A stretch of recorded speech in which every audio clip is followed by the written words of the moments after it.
Good afternoon. Jenny has informed me we must start on time, so we're going to start on time. Good afternoon. I'm John Hilbolt, Director of Lectures and Seminars here at the Heritage Foundation. It's my privilege to welcome you to our facilities, here to our Douglas and Sarah Allison Auditorium. We, of course, welcome those who join us on our heritage.org website on all of these occasions. Have one immediate task for everyone in-house.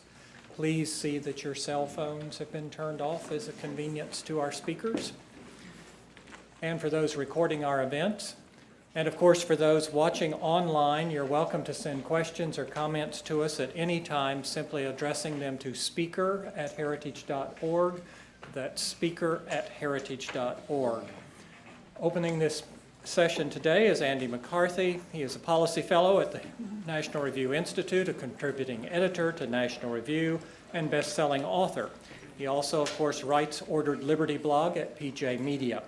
He served as a Chief Assistant U.S. Attorney for the Southern District of New York, best known for leading the prosecution against the Blind Sheikh and 11 other jihadists convicted in 1995 on waging a war on urban terrorism against the United States. After the 9/11 attacks, he supervised the Justice Department's command post near Ground Zero. He has also served as a special assistant to the Deputy Secretary of Defense and taught law school courses on trial advocacy and constitutional law. Most importantly for today, he is the chairman of the Benghazi Accountability Coalition. Please join me in welcoming Andy McCarthy.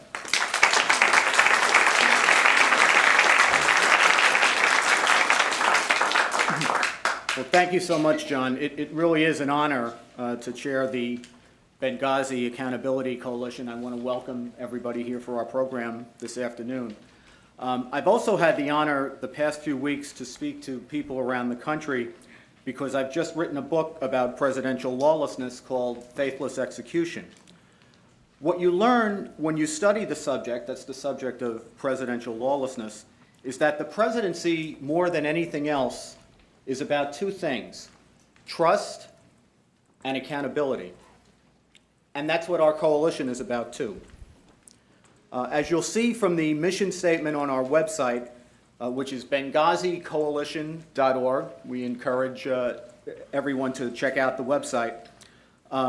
We're a volunteer citizens group dedicated to restoring the sacred trust between the United States government and the American people.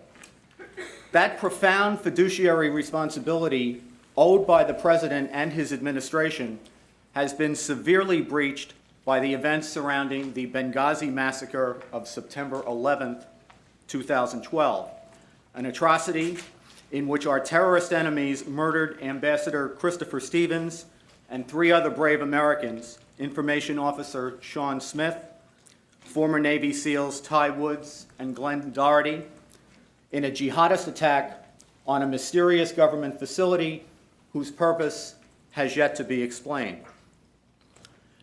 Trust can only be repaired by the development of a complete and accurate factual record, and by holding accountable the officials who failed to take adequate precautions, failed to come to the rescue of Americans under siege, and misled the American people about the cause of the attack and the government derelictions of duty before, during, and after it.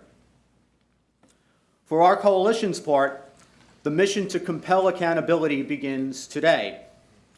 We know that other concerned Americans across the country have been working toward that goal too. We applaud and are grateful to the news organizations that have covered this story, the grassroots groups that have not let it die, and efforts like the Citizens Commission on Benghazi, which have pressed methodically for answers. We also applaud the House of Representatives for having the good judgment to appoint a select committee under the capable guidance of Chairman Trey Gowdy, a highly experienced and accomplished former prosecutor. Our goal on the coalition is to be an asset to the committee in trying to arrive at the truth, both for our country and particularly for the casualties of the terrorist attack, those who gave their lives, their families, the wounded, and valorous Americans who serve our nation in dangerous places all around the world and who have to know that our government and our armed forces will protect them. We are going to proceed thematically today with 3 panels. The first will be an overview of the scandal and the still unanswered questions surrounding it. The second panel will be a narrower focus on September 11th, 2012, with special attention on the Commander-in-Chief. What did President Obama know? When did he know it? And what did he do about it?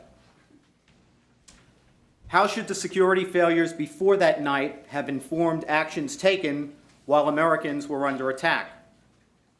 When and why did the Obama administration decide to blame the terrorist video, or the terrorist attack rather, on an internet video?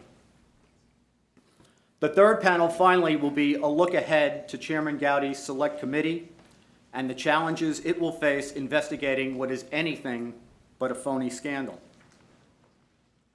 We have a very packed program this afternoon with a number of excellent speakers, so many that we'll need to have to keep them on a tight leash, time-wise.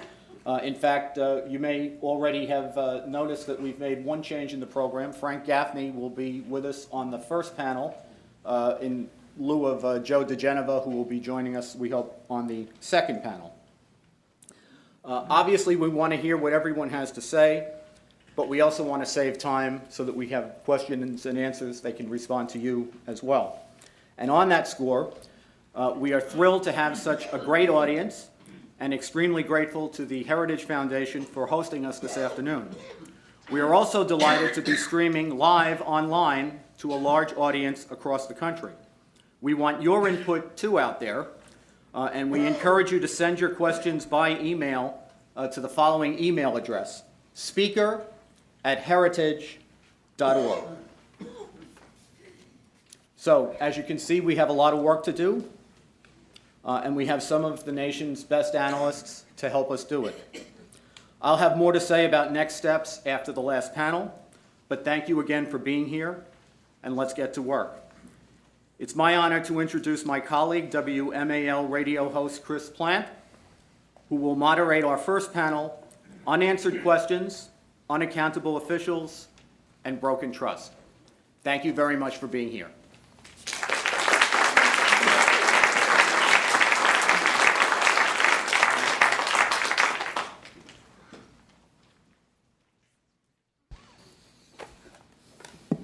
Good afternoon and welcome. I'm not sure exactly how much of me we're supposed to get here, but I think we're introducing the rest of the panel, and we'll get to the substance of this in fairly short order. But this from someone who grew up in media and used to be in the so-called mainstream news media.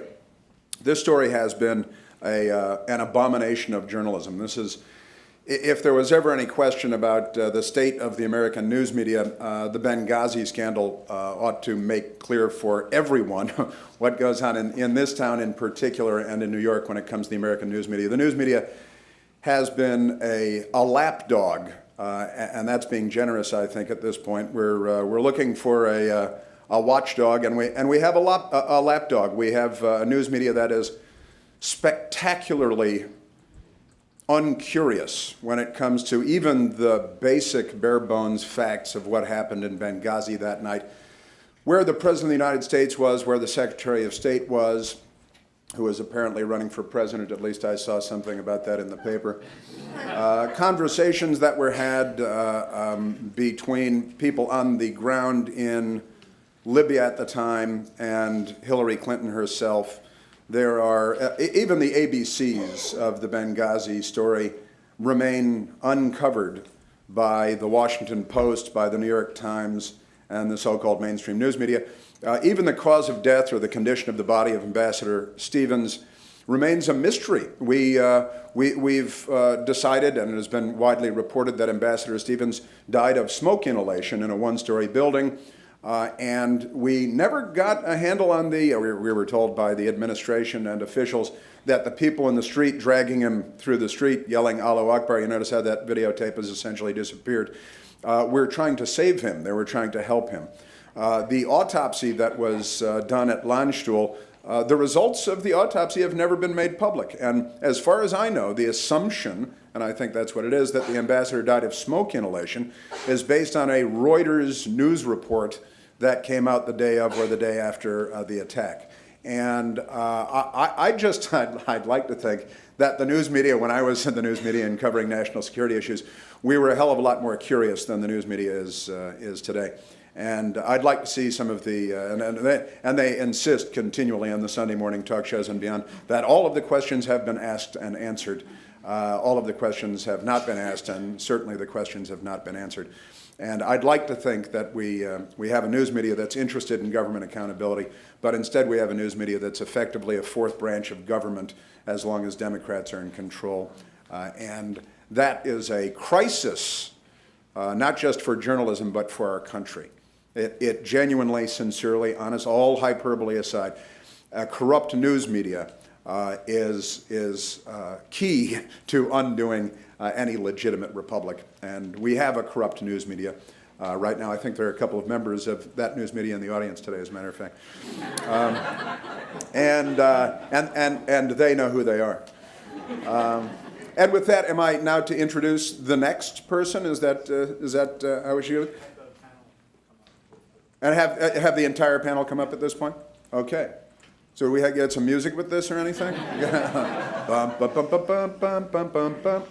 And the panel, let's see, Joe DeGeneva is out, right? And Frank Gaffney, there's Frank Gaffney. Frank Gaffney is going to join us.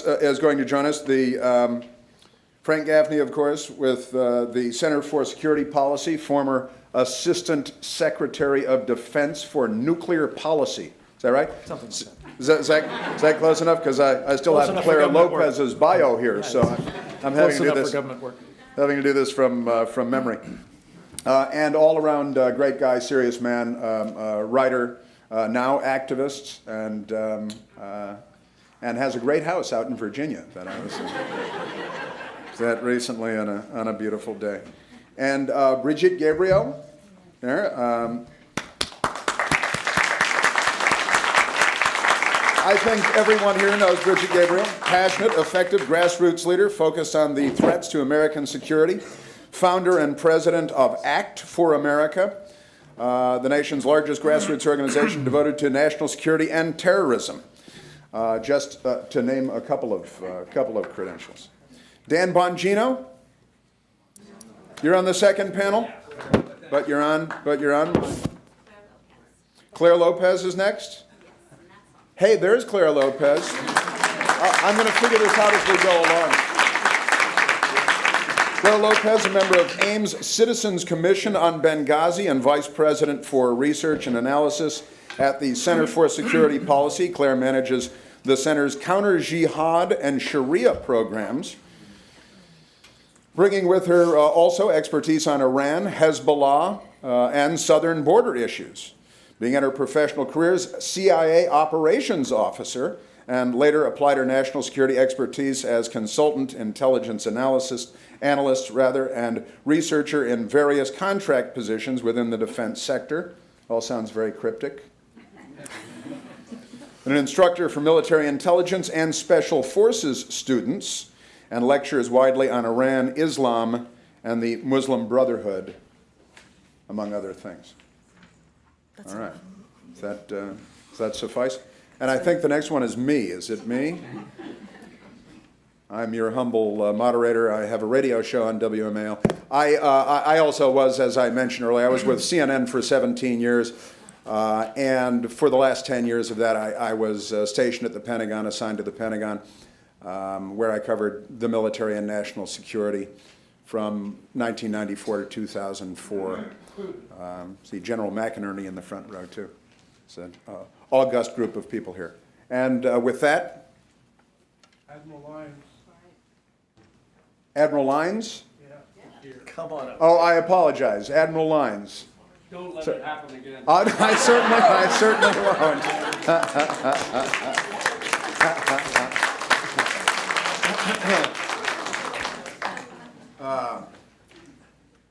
All right. Now, I suppose I should open with a broad question, and you're closest to me. Why don't I start with you? What is it that the American people aren't getting on Benghazi that we ought to be getting at this late stage of the process? Well, I think there are a number of things that the American people not only should be getting, but should be able to understand and should have their questions answered. That is part of the reason for the Benghazi Accountability Coalition, as well as the group that I am also a member of, which is the Benghazi Citizens Commission on Benghazi. I think that there are basically three areas that I would frame this in for the audience today and for the American people. And those three areas are principle, commitment, and integrity. In terms of principle, I think we need to answer and to think about who are we? What do we stand for as Americans? We stand for the principles of our founding fathers. We stand for liberty, individual liberty. We stand for Western-style democracy. And we fight against the forces of Islamic jihad wherever they may be. We stand by our friends and our allies. We do not aid and abet the enemy in time of war. And we defend our First Amendment free speech rights. Commitment? We don't leave Americans who go abroad on behalf of their nation to serve abroad, many times in harm's way. We don't leave them to fight and die alone without any attempt, even an attempt, to send assistance, to send military help. We dedicate whatever necessary forces are required to prepare for eventualities like the 9/11 date that we know our enemies among the forces of Islamic Jihad like to commemorate with more attacks.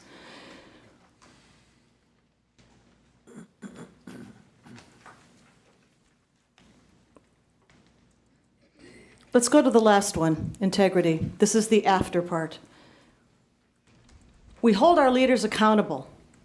And when there are mistakes made, when they fail, they own up to those mistakes. They understand that the American people need to know what those mistakes were and why they were made. And they are honest about assessing those mistakes and owning up to them. They own up to failures and shortcomings, in other words, which was not done in the aftermath of the attack in Benghazi. And when our leadership, under oath, before Congress, is less than honest, to put it mildly, they are held to account. And finally, when we absolutely know with certainty who killed our people and who is responsible for directing those attacks on the sovereign territory of our mission abroad in Benghazi, we bring them to justice. We don't let them go free, sipping frappes with journalists in juice bars 18 and 20 plus months after the attack. Principle, commitment, and integrity. Those are the principles that I think we need to be looking at and the American people need to be thinking about.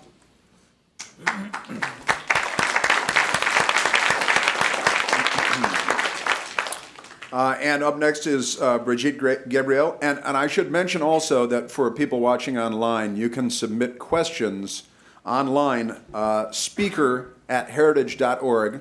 We're going to do a Q&A a little bit later on, and we will take some questions from the online entity also. Bridget. I'm here speaking as the head of ACT for America. We are the largest national security grassroots organization in the United States with 280,000 members and 875 chapters nationwide. Our members are Jews, Christians, Buddhists, atheists, gays, lesbians, Hindus, Hispanics, blacks, and everything in between. People who put their differences aside and came together to make sure we have a strong national security, to make sure we have strong national defense, and to make sure that American lives are protected from those who wish to do us harm, whether here or abroad. The Benghazi issue has struck a chord with many Americans, not only because it happened on 9/11, not only because it happened 12 years later on 9/11, but the fact that our government let 4 Americans die that day in hostile land and lied to cover up their neglect leading up to the attack and their lack of response to save their lives when they were attacked. America's blood is not cheap. American lives are not cheap. We do not send our men and women to serve in dangerous parts of the world and then forsake them when they call begging us to help them. This is a disgrace. This is shameful and a betrayal of America's trust in their government. This especially struck a chord with me because I was born and raised in the Middle East. As someone who's raised in the Middle East, I knew since I was a child that my blood and my life meant nothing to my government.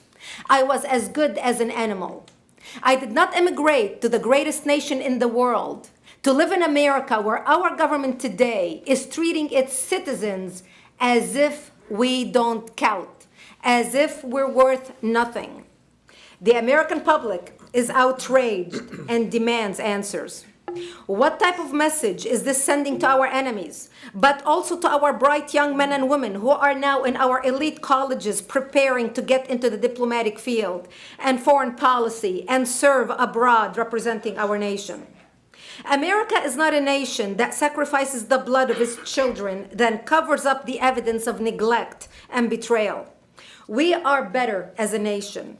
We deserve better as citizens than what we're getting from an incompetent government and a deceitful leadership.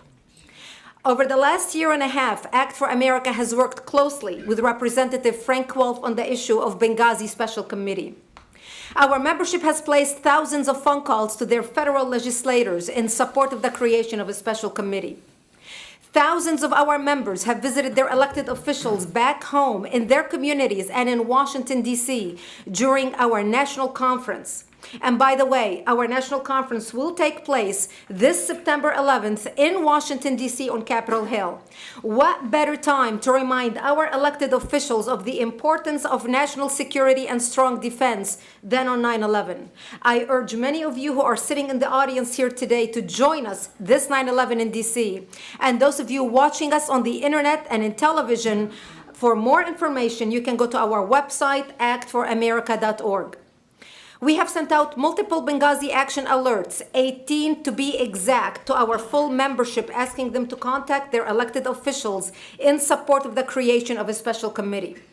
We worked with our members in individual targeted states to target their specific legislators who had not supported the Wolf bill and to relay their view that this was a top priority issue.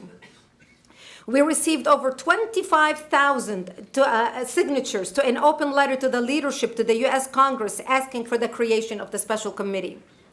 We are now a member of the newly created Benghazi Accountability Coalition, who has helped sponsor today's symposium.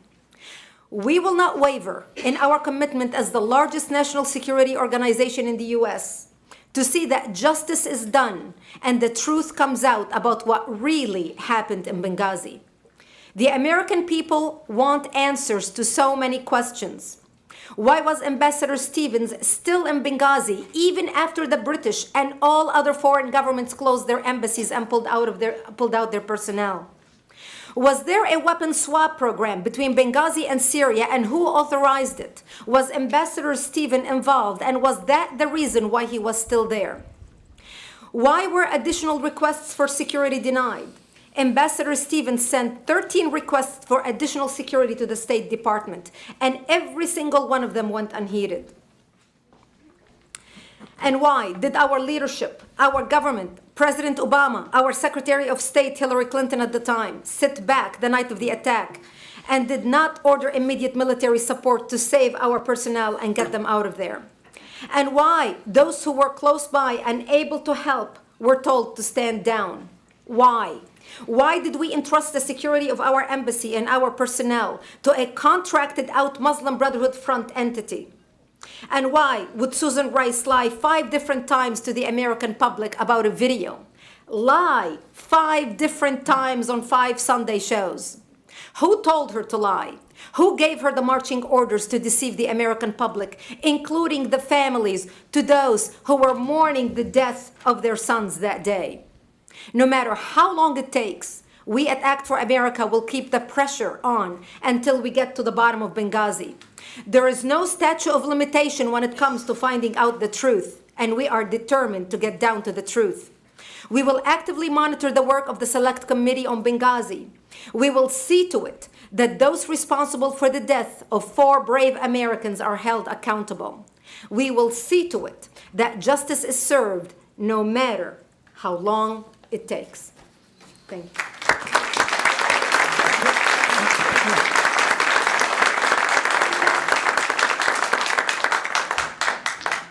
And now opening statement, Frank Gaffney. Well, Chris, let me say thank you for being here and for what you do in your day job. You did kind of go on to other things after the stint in the mainstream media, and it's a real public service that you provide every single day, and I'm privileged to be on the panel with you.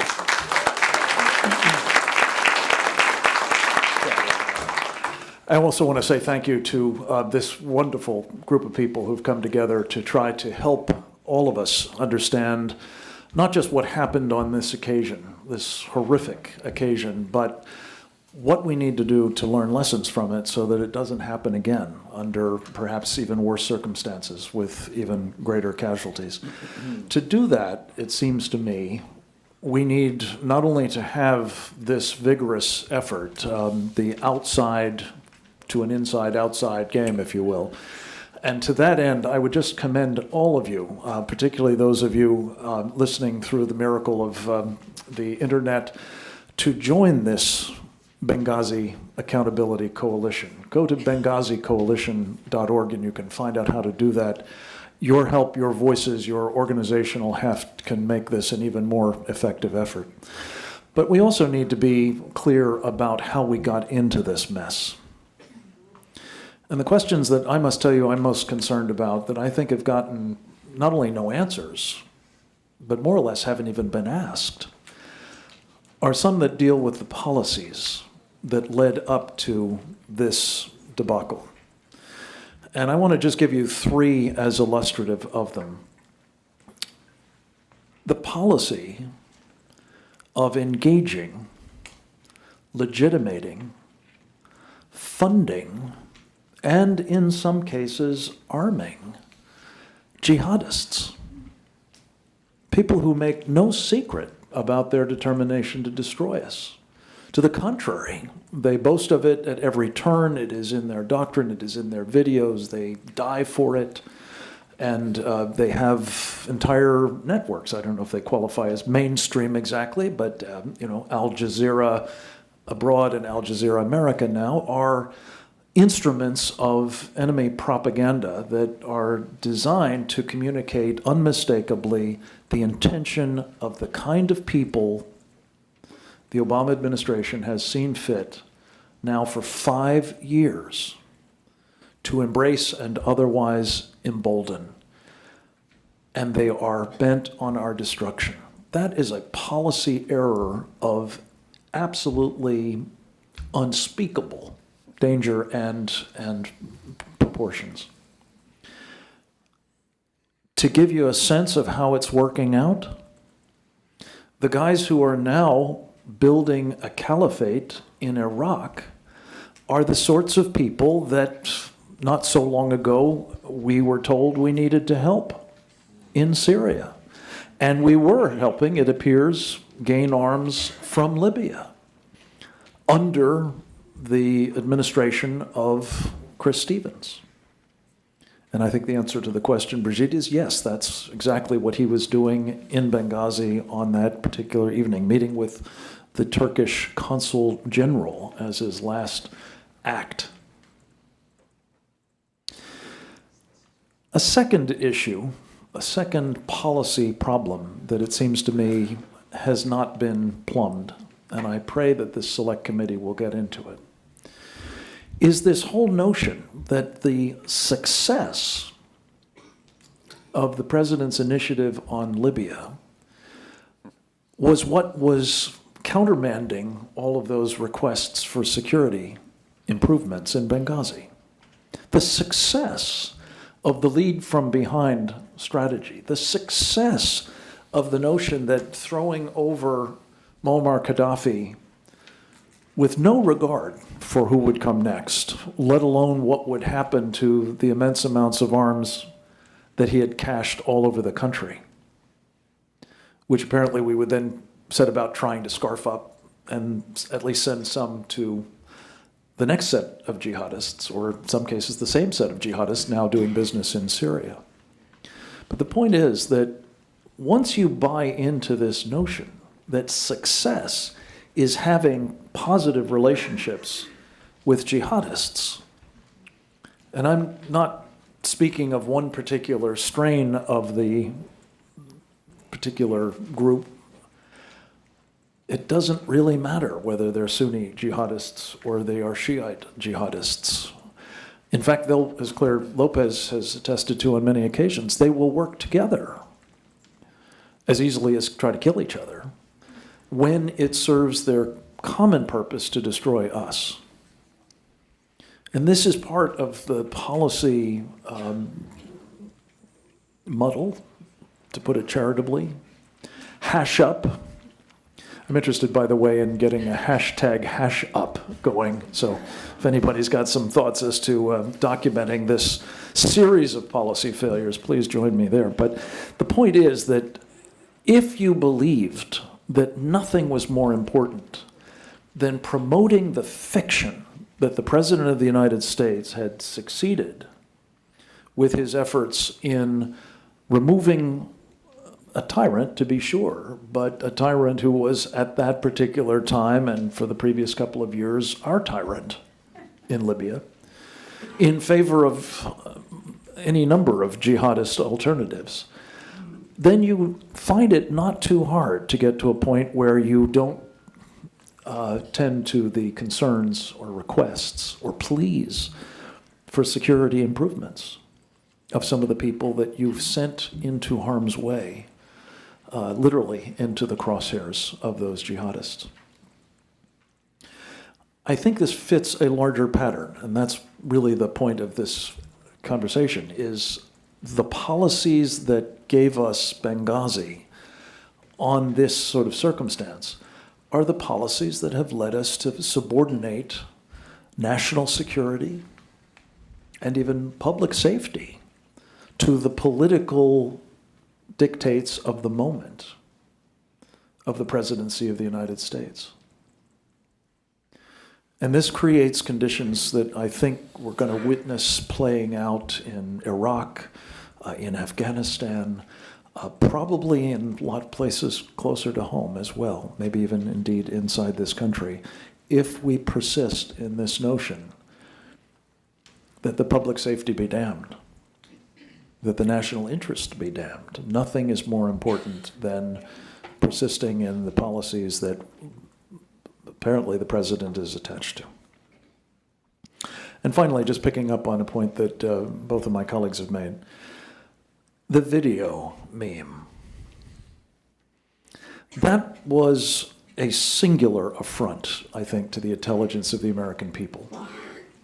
The fact that it was repeated weeks after it was known not to be true, including by the President of the United States at the United Nations, where he said, quote, "The future must not belong to those who slander the Prophet of Islam," unquote. A statement that you could have found on Al-Qaeda's website, or for that matter, that of the Muslim Brotherhood. This is an issue that we must address not just in the microcosm of what on earth was Susan Rice doing, saying it 5 times on the Sunday show, as much of an affront as that was. But what was the policy of the Obama administration from March of 2009 to today, which is to impose Sharia blasphemy laws on the American people? It is their purpose Hillary Clinton was actively engaged in something called the Istanbul process, which was in conjunction with the Organization of Islamic Cooperation, which has been about this since 1999. And I just will leave you with this thought. When you hear Democrats in the United States Senate announcing their determination to amend the First Amendment of the Constitution of the United States, think about this. I suspect, were they to succeed, that it will not in the end just be political speech that will be restricted. It will be speech considered offensive to Muslims as well. And that's the policy that we need to have addressed, as well as the particulars that it helped encourage in Benghazi on September 11th, 2012. Thank you.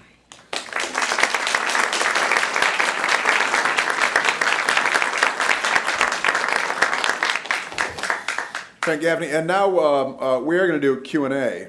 Were you taking people right out of the audience right away? And are there microphones up here? A microphone up there and a microphone over here for questions from the audience. I could ask about 40 or so questions before we get to them. One of my favorites is if the president, and we'll take whoever wants to come up and get the microphone. You might want to, what do we want to do? Pass the microphone into the center, step out to the aisle, whatever you'd like, whatever you're comfortable with. Well, I would like to know, just in passing before you start, if the President of the United States ordered the military to do everything in their power to respond, why was not one rifle lifted? No, there was a complete non-reaction when the Commander-in-Chief orders the military, the Chairman of the Joint Chiefs of Staff, to take every necessary action, and nothing moved. That would be a first. So that's one thing for the Washington Post. You can follow up on that. I'm sorry.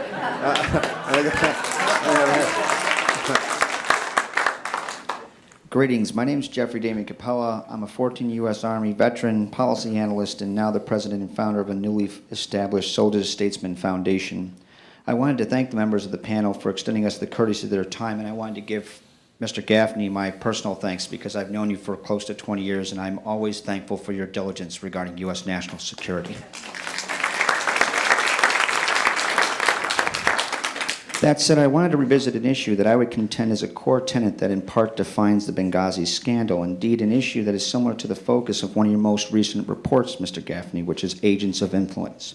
I'm, of course, speaking to the increasing impact of the role of United States adversaries' strategic information and influence operations within and against the United States has on both U.S. policy as well as the outcome of contemporary inter- and extra-state security concerns.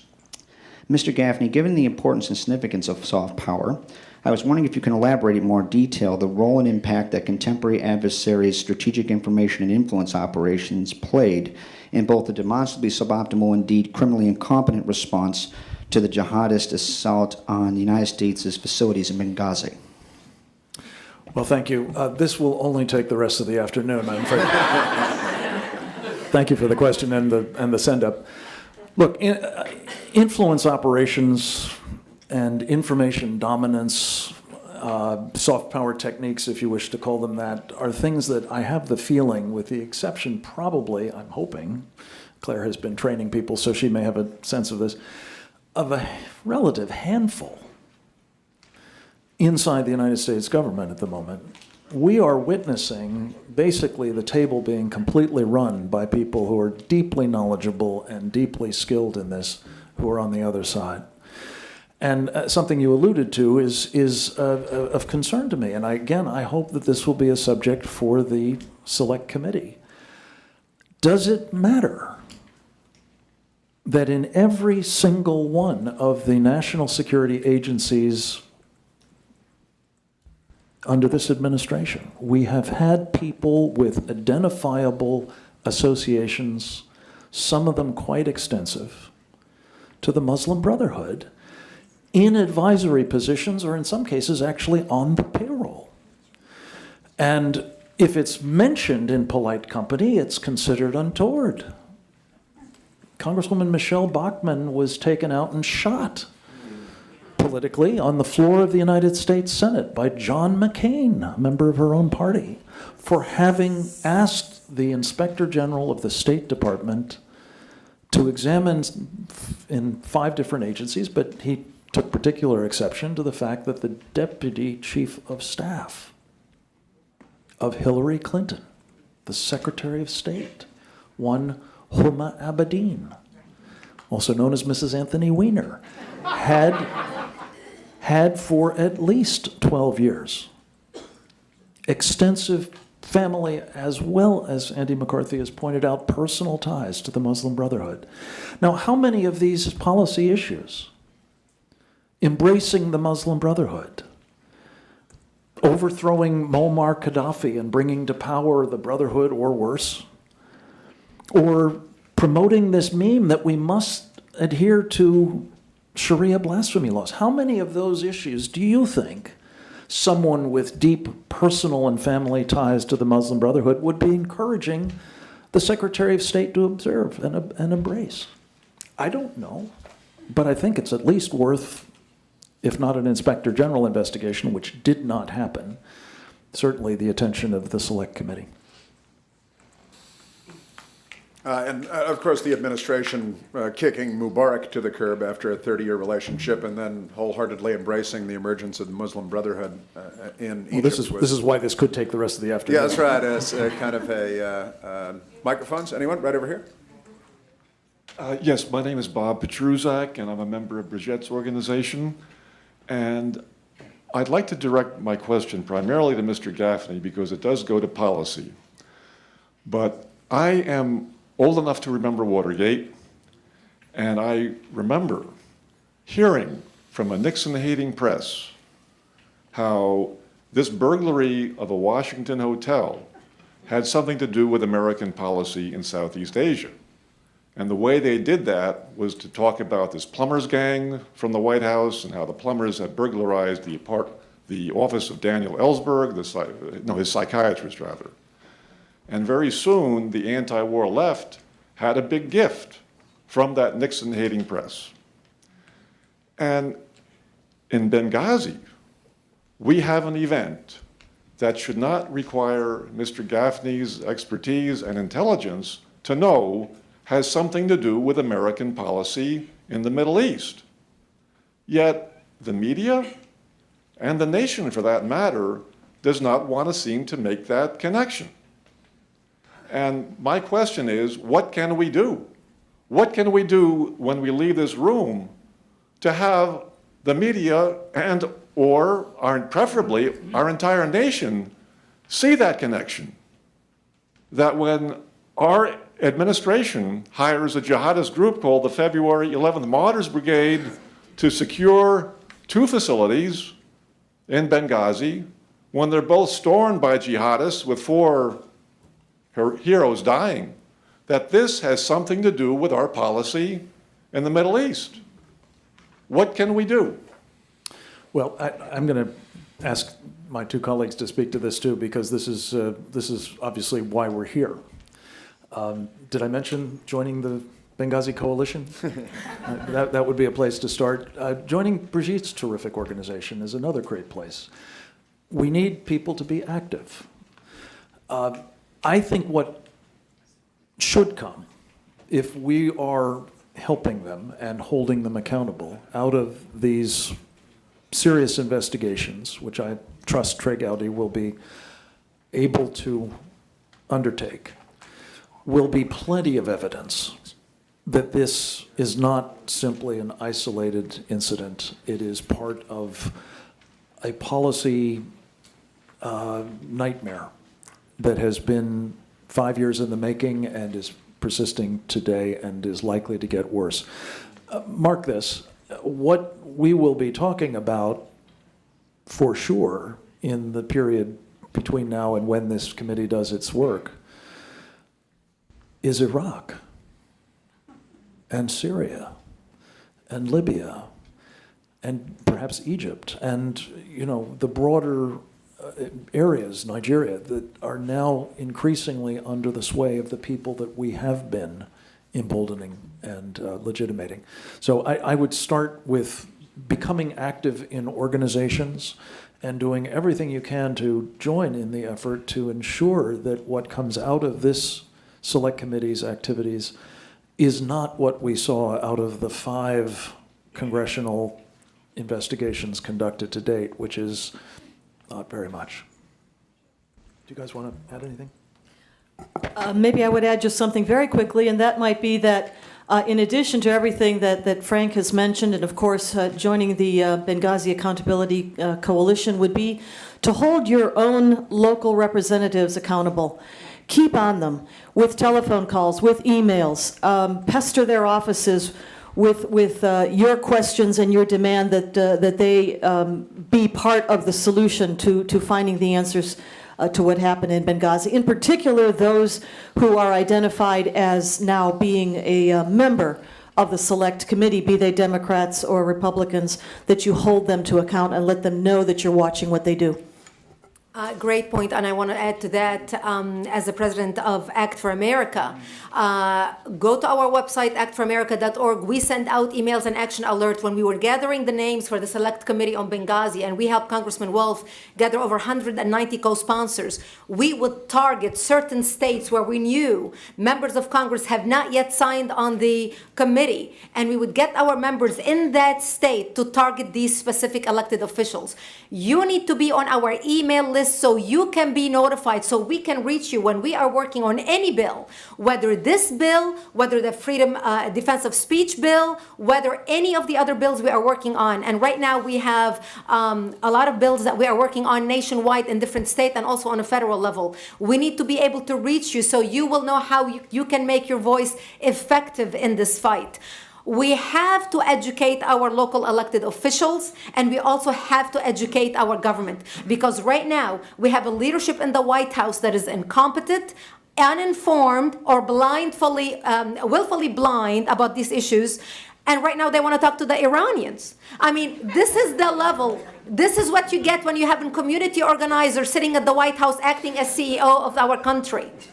You get inexperience.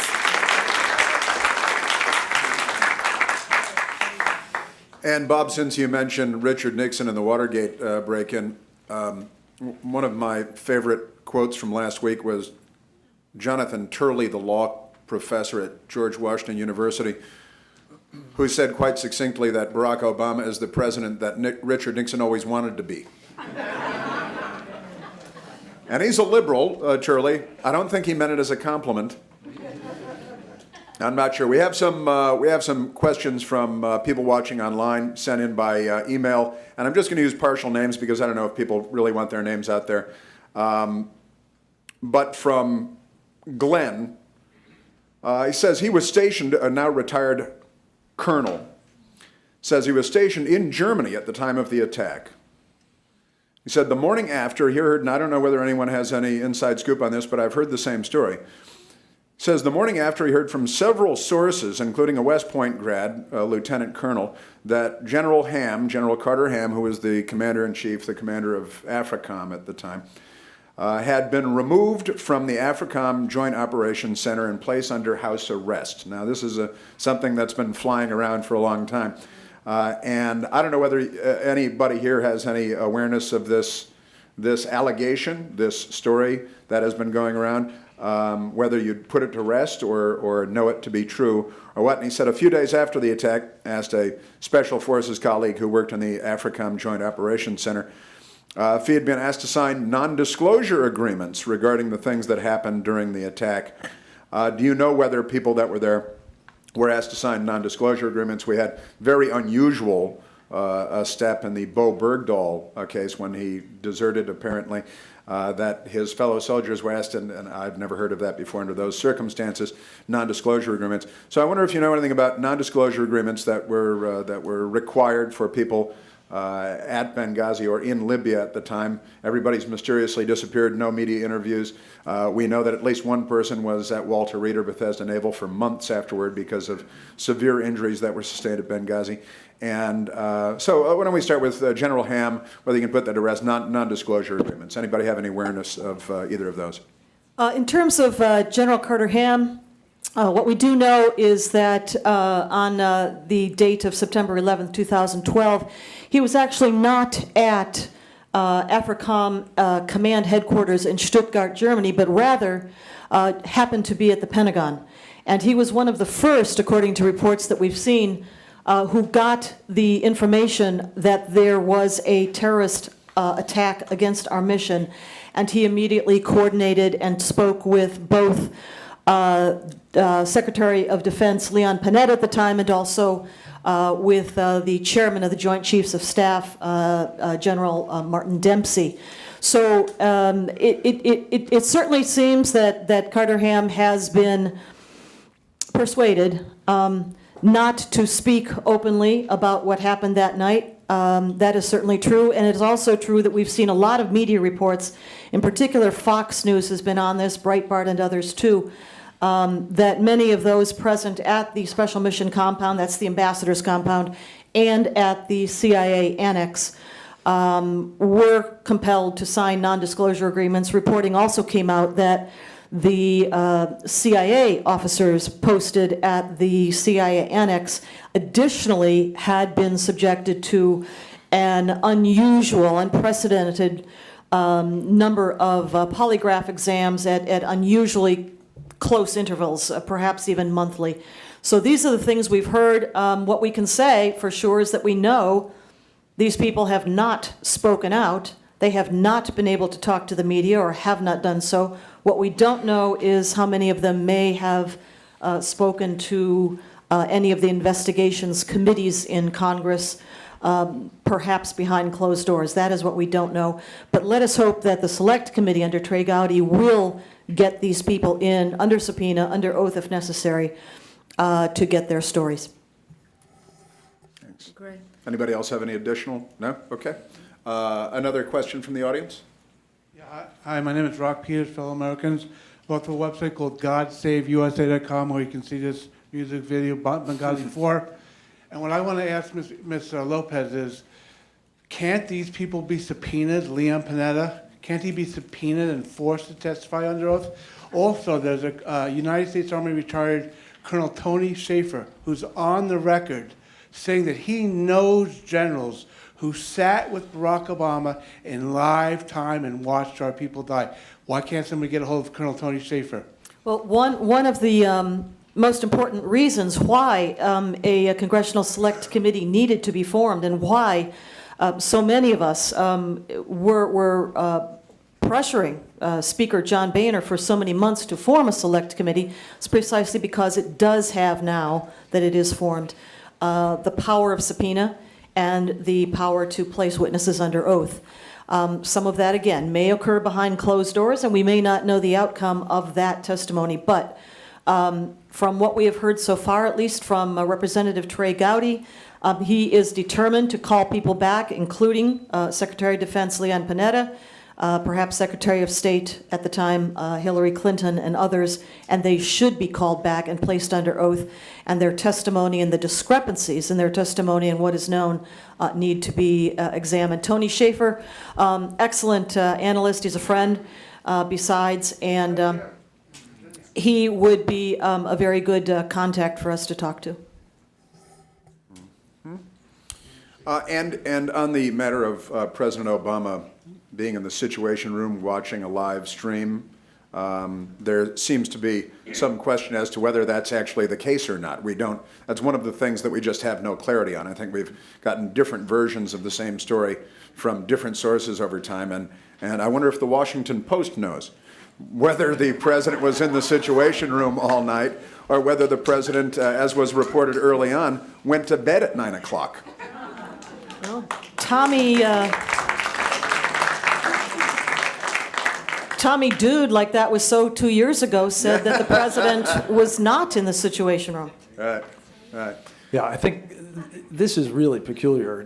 Dan Bongino, who used to provide Secret Service protection for President Obama, has pointed out that you would know where he was, at least in the family quarters or in the sit room, for sure. Yeah, they've got low if jack anybody on it. wanted to know. Yeah. And I'm hoping, again, we keep coming back to Trey Gowdy to find out the kind of information that we certainly want to know, and I hope that that's the purpose. Yeah, he's and about. that's right. Tommy Vitor of Dude fame said that he was in the White House, dude, but he wasn't there because Tommy was in charge apparently in the sit room on the horn with chicks, and he was working it, Dude. One other bit of information that has come out through different reporting is that there were surveillance drones positioned above Benghazi, at least as of about 11:07 p.m. Benghazi time. First one was there, it ran out of fuel reportedly and was replaced by another, but these were not armed, but they were surveillance drones, and that feed had to be going to a lot of people. And this is the wonderful thing about having the Select Committee on Benghazi. I mean, finally, we have a committee that has subpoena power to bring the right people to say the right thing so we can get down to the truth. And a lot of mainstream media said, well, we already had 4 committees on Benghazi. What difference does it make? The difference is none of the other committees had the subpoena power to be able to call someone and put them under oath and force them to speak the truth. And that's what we have now, and that's what we can get to the truth. And we hope, and we have no doubt that this Select Committee under Gowdy will be able to get to the bottom of it. And they need our support, and we need to monitor what they're doing and keep an eye. Just because we have Select Committee does not mean that we need to just look in the other way and somebody else is taking care of it. You still need to hold your elected officials responsible and keep watching the decisions that they make. Amen. Go over here for the next question. Assalamu alaikum. Peace to you all. My name is Saba Ahmed. I'm a law student at American University. I am here to ask you a simple question. I know that we portray Islam and all Muslims as bad, but there's 1.8 billion Muslim followers of Islam. We have 8 million plus Muslim Americans in this country, and I don't see them represented here. But my question is, how can we fight an ideological war with weapons? How can we ever end this war? The jihadist ideology that you talk about, it's an ideology. How can you ever win this thing if you don't address it ideologically? Frank? Well, I'm glad to see you're representing Muslims in this company. I don't want to speak for anybody else but myself, but I think I can say safely that there isn't anybody on this panel who thinks that all Muslims are the problem. Right. I certainly don't. What we have been trying to help people understand is the ideology, to use your term, the doctrine, if you will, the program, agenda. I don't know what the best way to describe Sharia is, but that's the default line, I think, between Muslims who are decidedly the problem because they believe it is Allah's will, God's will, to impose that program on everybody else, Muslim and non-Muslim alike, on the one hand. And on the other hand, you have lots of Muslims who don't follow that program, may not even know what it's about, don't speak Arabic, aren't imbued with the traditions of the faith as out of Saudi Arabia, for example. And they are not necessarily the problem, at least not yet. But what makes these policy things so important, it seems to me, and why it is imperative that we understand it, is not just that we don't know that we're fighting an ideological war against people who are absolutely convinced of the supremacy of their ideology, but because as a practical matter, we're engaged in a situation that is becoming vastly worse, in part because we keep embracing people who are imbued with that ideology. This is why I come back to this idea of legitimating and engaging and funding and arming the Muslim Brotherhood. These are exponents of Sharia. It is part of their agenda very explicitly to impose it, as I say, on everyone else. So I thank you for the question, and I think we absolutely do need to deal with this as an ideological war, at least in part, or at least understand that the ideology that is driving the violent jihad on the one hand and every bit as importantly, what the Muslim Brotherhood calls the civilization jihad on the other. Many in the government, if they're thinking about this at all, are focused on the sort of dangling, shiny object, dangerous as it is, of violent jihad.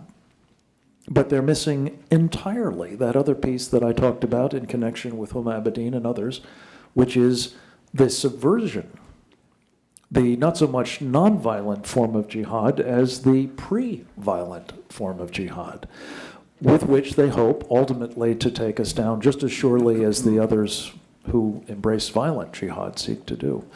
But at the end of the day, it is something that brings them together, whether it's ISIS, whether it's the Taliban, whether it's Al-Qaeda, whether it's the Muslim Brotherhood, whether it's dozens of others, is Sharia. And we do have to get that straight. Yeah. Great. Great question. I am so glad you're here, and I am so glad you brought that up because it gives us an opportunity to answer. What I find so amazing is since the beginning of this panel, which we are here about Benghazi attack against our people, not one person mentioned Muslims. We are here against Islam, or we're launching war against Muslims. We are here to discuss how 4 Americans died and what our government is doing. We were not here to bash Muslims. You were the one who brought up the issue about most Muslims, not us. And since you brought it up, allow me to elaborate with my answer.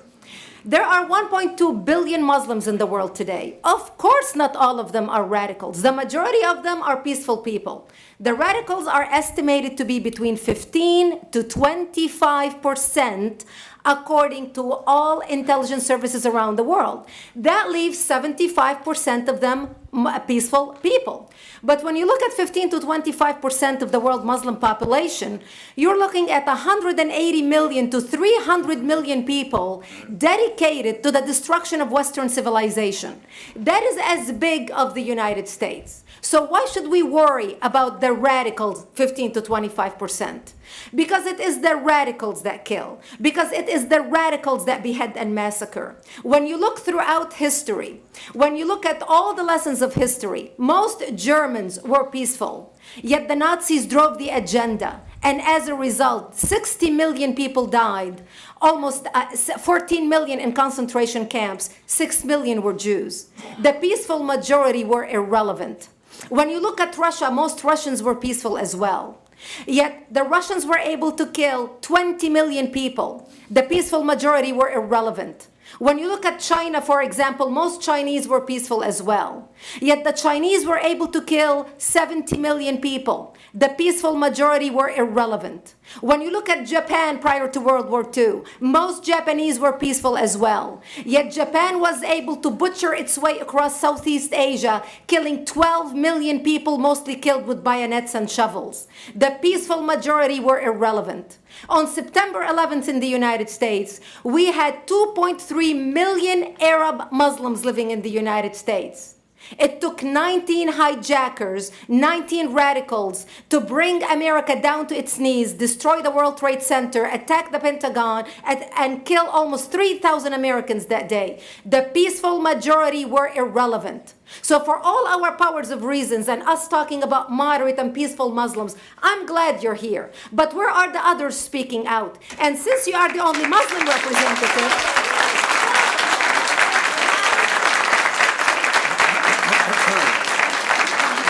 save the applause till the end.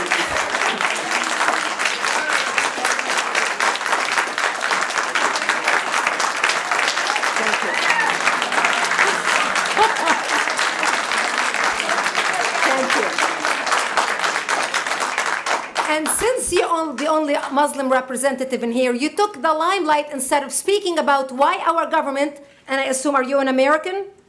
You're an American citizen. So as an American citizen, you sat in this room and instead of standing up and saying a question or asking something about our 4 Americans that died and what our government is doing to correct the problem, you stood there to make a point about peaceful, moderate Muslims. I wish you brought 10 with you to question about how we can hold our government responsible. It is time we take political correctness and throw it in the garbage where it belongs and start calling it state.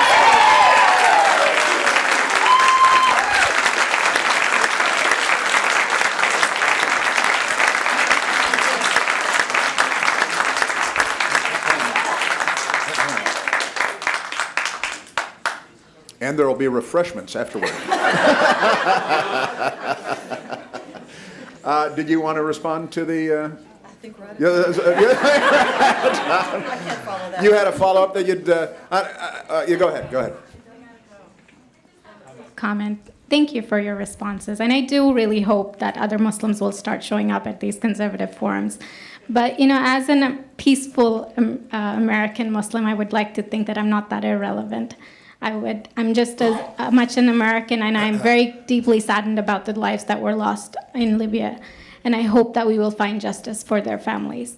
But I don't think that this war can ever be won by just the military. You have to address them. You have to bring Muslims to the table to address this. I think So everyone thank you. agrees that it can't be won Everybody just agrees with militarily, and I think that everyone has said that. Can you tell me who the head of the Muslim peace movement is? I guess it's me right now, so Yeah, thank you.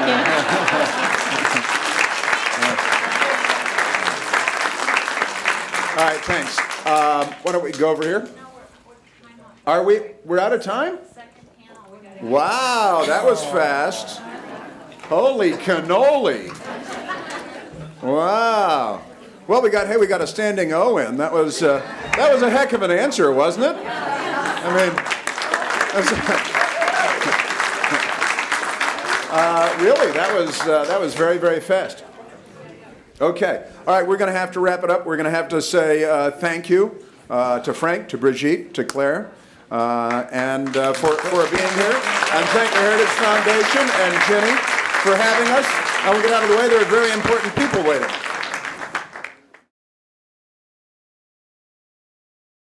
All right, folks, if you could grab a seat, please. We're trying to get the second part of the program started. All right, thank you. Thank you very much. If you could take your conversations, please, outside, we'd appreciate it. You're more than welcome to come back in and rejoin us. So please grab a seat so we can get moving with the program. All right, folks, thank you for coming out. My name is Dan Bongino, former Secret Service agent, author of the New York Times bestseller, Life Inside the Bubble. My publisher is here today, WND. Thank you for showing up. I was also a New York City police officer and am now a political activist, quite friendly with many in the room. Thank you all for joining us again. This is a very important topic. I'd also like to introduce our panelists, and I'll get into some brief comments on my part, and we'll get right into the second portion of the panel. Lieutenant General Jerry Boykin, a good friend, one of the original members of the United States Army's Delta Force, member of the Family Research Council right now. He commanded some of these Delta Force warriors in combat operations, commanded Army Green Berets, as well as the Special Warfare Center and School. In his 36 years in the Army, Lieutenant General Boykin also served a tour with the CIA. He has participated in clandestine operations around the world, served his last 4 years in the Army as Deputy Undersecretary of Defense for Intelligence. Today, he's an ordained minister with a passion for spreading the gospel of Jesus Christ and encouraging Christians to become warriors in God's kingdom. Since June of 2012, Lieutenant General Boykin has served as the Executive Vice President of the Washington, D.C.-based Family Research Council. He also occupies the Wheat Chair for Leadership Studies at Hampden-Sydney College in Virginia. Thank you, General Boykin, for joining us. Appreciate it.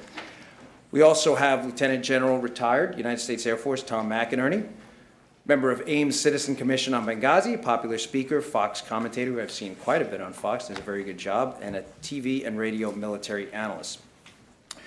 All right, folks, thank you all for joining us. For all those watching online, please feel free. We would prefer, actually, if you'd email your comments to interact with the group here to speaker@heritage.org. Questions to speaker@heritage.org. What difference does it make? What difference does it make? Folks, it does make a difference. It makes a difference because Benghazi is bigger than President Obama. Benghazi is bigger than Hillary Clinton. Benghazi is bigger than anybody in this room. Benghazi is such a big, important issue to most of the folks in this room who frankly could be spending their time doing anything else today other than being here because a promise was broken. A solemn promise. That's always made us different. You know, when I was a Secret Service agent, I would walk out of my house quite a bit. We'd have to hide the luggage, and what we'd do is my wife would pack it the night before because I'd always forget something. She would then put it in the garage, the cab would pull up, and I'd have to sneak out because my daughter would always cry. It's part of the game. Travel overseas, you put yourself in a danger zone because that flag meant something to you. And when you put your hand over your heart and pledged allegiance to it, it wasn't to the president, it was to the idea behind it. An idea that's needed defending against people trying to take it for 200 years now. That promise has always been, that solemn promise to our military, our Secret Service, our diplomats overseas, that we don't leave anyone behind. That we may bring you home. You may not be alive, but we will do our best to bring you back, and we will never stop searching. Folks, nothing was done. Nothing to bring these men home. And the media malpractice, and I'm glad Chris addressed it, the media malpractice in failing to address even the most basic questions in this scenario, and this panel we're going to focus on what the president knew. The most basic questions is media malpractice of the highest order. And the fact that after this, it's likely that most in the mainstream media will say, oh, it was a gathering of conspiracy theorists, without failing to act on the conspiracy of the media to keep even the most basic questions quiet, is mildly ironic, to say the least. Before we get to the panel and what the president knew and how he knew it, I want to break this down. So I believe in what I call Wheaties box messaging. If you can't put it on the Wheaties box, it doesn't matter. It's true. The left is great at it. War on women. They're terrific. They make stuff up. They stick it on a Wheaties box, and everybody believes it. There's a war on women, right? They don't tell you they started it. I'm going to break it down very simply. What the president knew, where was he, to a before the attack, a during the attack, and an after the attack. And I'm going to ask these basic questions to those in the media and those in the audience. And if you have an answer, please, if you're a source out there, you can email us too, speaker@heritage.org, because everybody, I think, has been somehow coerced into not speaking. Before, what was the security process? When I was a Secret Service agent, you think we bought the president overseas and wrote it on the back of your hand? The president's attack, we're going to, hold on, let me check. We're going to go, folks, that's not how it works. You spend about 2 weeks over there and a week in advance before you get to that 2 weeks determining an exact A to Z process. Not A to B, not A, B to C, but an A to Z process about who is going to do what, where. You rehearse the most elaborate and almost absurdly ridiculous of scenarios so people can sleep at night while you're not. Before, what was the process in the event of an attack overseas? The Diplomatic Security Service is a fine agency, the Secret Service of the State Department, full of very talented, dedicated men and women I worked with many times. What was the process? We're asking the wrong question. Who gave the stand-down order? That can be semantic.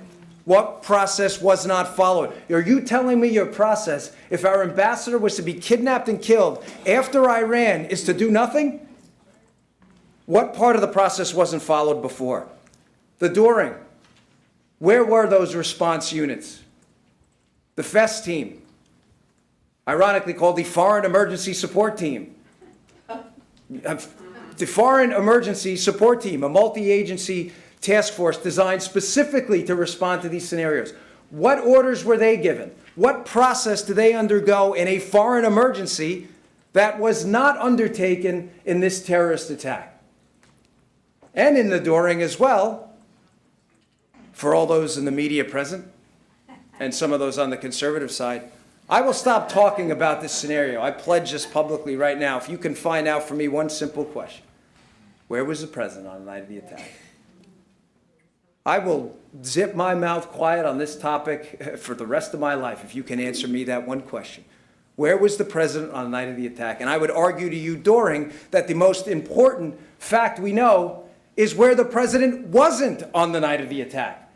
For those who've worked in the White House, the Situation Room is where you handle situations. And thanks to the dude, Tommy Vitor, we know that's where the president wasn't. In some places, they call that a clue, not in the mainstream media. So answer that. Finally, afterwards, basic question for our media friends and those online as well. Who invented the video meme? Not the protest meme. Because you get the Lanny Davises of the world who will go out there and find little new, well, someone one time in an email mentioned a protest in Egypt, so there you go, that was it. No, that's not good enough. Who planted the seed and said, we are going to mislead and lie to the parents and the spouses and the kids of these 4 dead patriots. And we're going to tell them a video did it. Presidential? I don't think so. Folks, just answer the questions. That's all we're asking. That's all we're here for. We're not here to instigate trouble. We're here for you to answer the questions. The people who died for that idea that represents this deserve better. Men and women for 200 years have sacrificed to keep that idea alive, and yes, we are different and we are exceptional.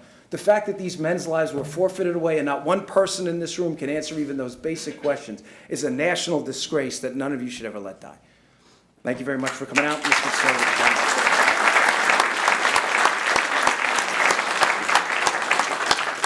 I guess we turn to you first, General Boykin. Man, I hate following you and Brigitte Gabriel.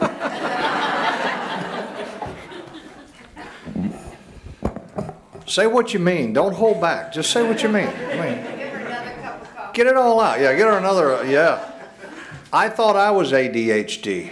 I am not, by the way. It's a courageous woman here. I strongly encourage you to get involved with her activities. But that said, I'm tired of hearing 2 things. One is we couldn't have gotten there in time, and the other one is that there was nothing available.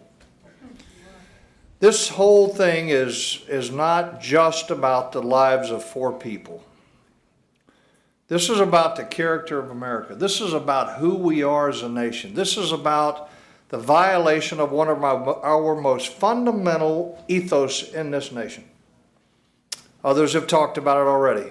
We don't leave people behind. Now, somebody contacted me the other day and said, well, you have said that Bo Bergdahl was a deserter, and you're not standing with the concept of you don't leave people behind. And I did a program last week on CNN where the guy that was kind of arguing against me said, we don't leave our fallen comrades. You're absolutely right, we don't. And I spent most of my 36 years doing just that, is preparing for and going after our fallen comrades. But a deserter is not a fallen comrade. And there's a big difference.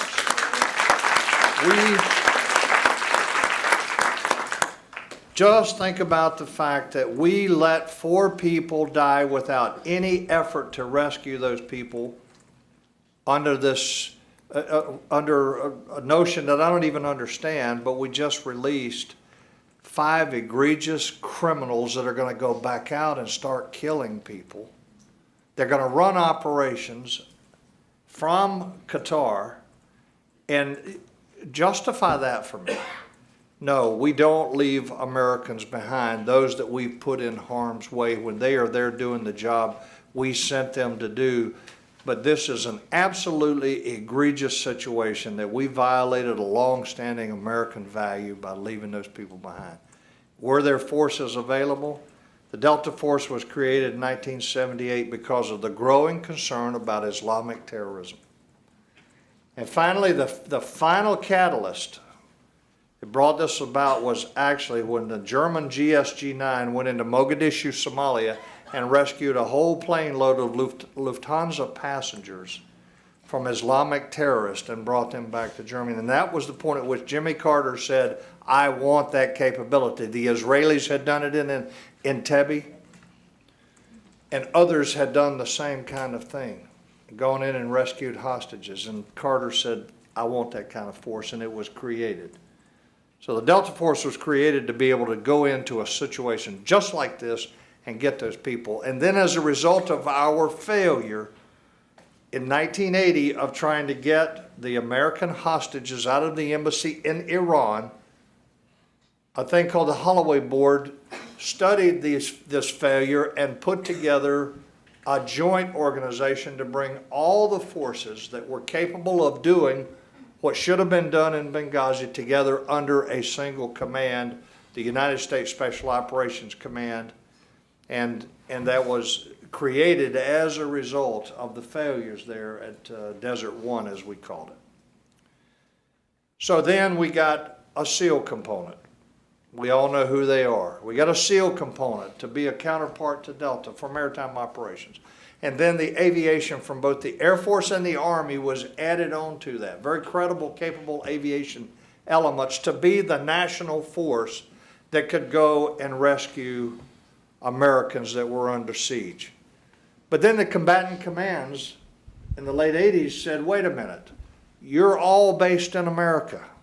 We need capabilities in our theaters that will allow us, if we can't get you there in time, we need capabilities in our theaters to be able to do this in our own theater with forces that are under our command. And the military went to great length and great expense to create what is called the CINC, or Commander-in-Chief, in Extremis Forces.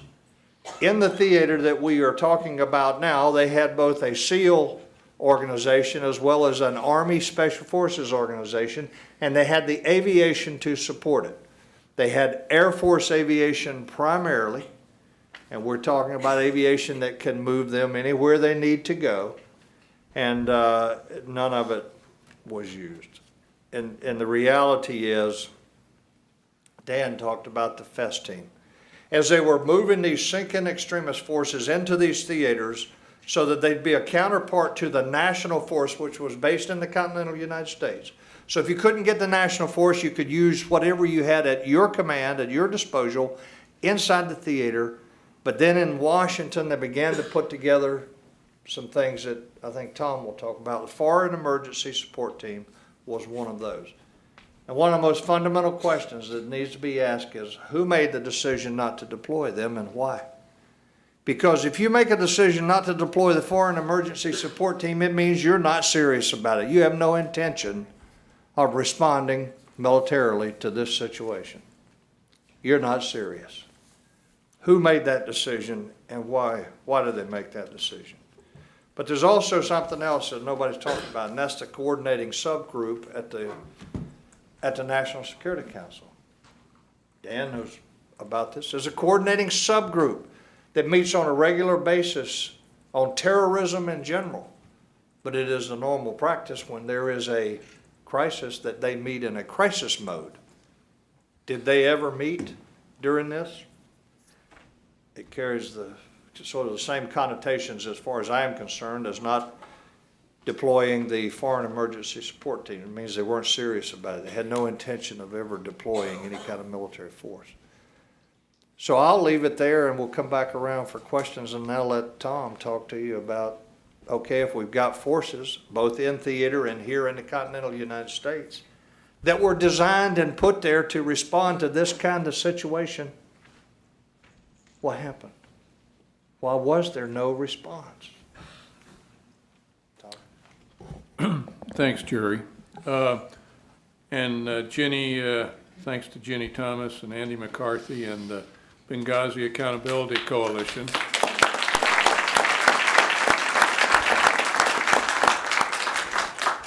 We have this superb gathering of people and speakers, and most of all, an audience that understands this great challenge that this nation faces if we don't find out the facts. Hello, Joe. Now, what I'd like to start out with is, first of all, the DoD JCS, Joint Chiefs of Staff, Command and Control System. State Department has a similar one, but I think it is rich in information that will help us answer some of the questions that Dan and Jerry brought up. The key thing is, as former commanders, we always know when anything happens, within 15 minutes or less, you must get out a OPREP 3, Operations Report 3 Pinnacle, which is the highest priority, which lets the world know that you've had an attack, you've had a major aircraft accident, in the nuclear case, if something goes off nuclear. This is a flash message that gets out. And it goes to the National Military Command Center. It goes to all the combatant commanders. It immediately lets everybody know what's going on. Now, this is very important because, as Admiral Lyons knows, and a former Commander-in-Chief of the U.S. Forces, U.S. Navy in the Pacific, pack fleet, that tips everybody off that there's trouble. And it's important that the Gowdy Select Committee gets in and gets these facts. Now, it's supposed to go out the fastest means possible. What they normally do is they pick up the phone and they call out, we've had an attack, we've had an accident, whatever it is, and we're following it up with a message. So you're probably going to get something, the command centers, and remember we had a tactical operations center at the consulate there that was right next to the building that Ambassador Stevens was in. So the first thing I'm assuming, and they should have done, was pick up the phone and probably called either State Department or the embassy in Tripoli. Right away at that time, at 21:45, 9:45 in the evening, that should have alerted the world that something has happened. As it turns out, the actual State Department message, they don't talk about the verbal call, that reached Washington, D.C. was at 22:05, 20 minutes later. And these times are very important because it gets into what Jerry and Dan are talking about of could we have responded? Now, this is a treasure trove of information, and I do hope that Trey Gowdy and their group pick it up and go through it and subpoena it worldwide. Now remember, this was a State Department responsibility, but this information is disseminated, and you'll find that in every one of these command centers, these people are dying to come out and talk and tell America what the truth is. I can say that I was stopped in the parking lot of a Army-Navy country club by an individual that was a young man, but he was on duty in the Situation Room last night. And all he said is, General, I hope you continue to start looking, because there is this pent-up pressure building in the integrity of the U.S. military and the CIA and other agents that we get the truth out. And once they're given that opportunity, and I do believe this select committee will get that opportunity, they will start talking, just like Fox News had the other night. They had the pilot of the C-17 that went from Ramstein down, picked them up, and brought all the survivors, to include the 4 killed in action, and they were killed in action, back to Ramstein.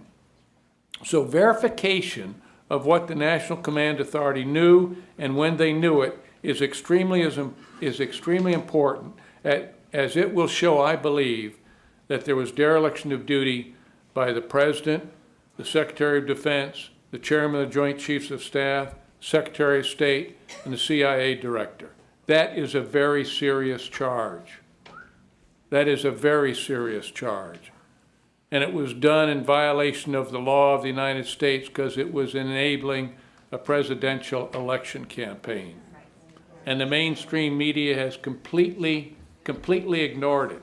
Shame on them. Shame on the corruption.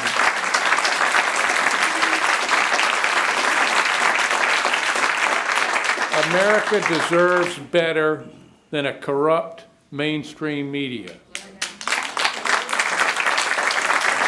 Now, this sets the stage of what, let's talk about the military actions or the courses of action that we had available to us. It absolutely boggles my mind that we did not have pre-positioned forces in that area. Now, I know a lot about Benghazi, and I know a lot about Tripoli, because I was a commander when we attacked Gaddafi in 1986 on the 15th of April. But he had flipped. He was on our side.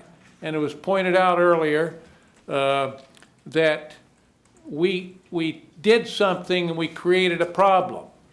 And that problem then came to face us in Benghazi. We should have had more boots on the ground at the annex, at the consulate. Should have been there. We should have had pre-positioned forces, airborne, a Global Hawk, which can stay airborne 24 to 32 hours, takes off from an Italian base there, and it should have been airborne. We should have had airplanes airborne in the Mediterranean with tankers. F-16s out of Aviano flying with tankers out of either Germany or Rota. So that's extremely important. We didn't do these things. That points to dereliction of duty. 9/11 is a seminal date in the Arab world and the radical Islamist world, and it's like we were asleep. What was going on? It's a normal day. Was that because of the election coming up and the saying that Osama bin Laden is dead, GM is alive? Were they portraying a narrative on us? I think we're going to find that out. But even more so, Zawahiri, the day before, 15 hours before, put out a videotape that said, we want to avenge the death of al-Libi, who was killed that June of 2012, by a drone strike. We want to avenge the death of al-Libi, who was from Libya, in Libya. I mean, if the flashing lights are not going on, we've got a major problem. So where was the National Command Authorities on that? Were they alert? There was more than enough information, but then we found out from the pilot of the C-17 that NSA was tracking the cell phones of our people, the American cell phones. Well, I suspect they were tracking other cell phones and knew exactly what was happening time phase. That should be made public to the committee. Did not the riots in Egypt send us a signal? What was going on in the National Command Authority's mind? Now, the courses of action, once attacked, because we, I believe, were derelict in our duty at 21:40 that night, the Ambassador Stevens called Hicks and told him, his DCM, and told him they were under attack. So right away, everybody knew they were under attack. It was no video. He didn't say there was a video out there. He said we are under attack. At 21:59, 9:59 local time, the JCS J3 ordered a special ops from Sigonella diverted to Benghazi. At that time, and it's very important, we should have launched F-16s and tankers, and they could have been airborne in 2 hours, and launched them down there to a holding point. That's extremely important because something could have been done. Nothing was done.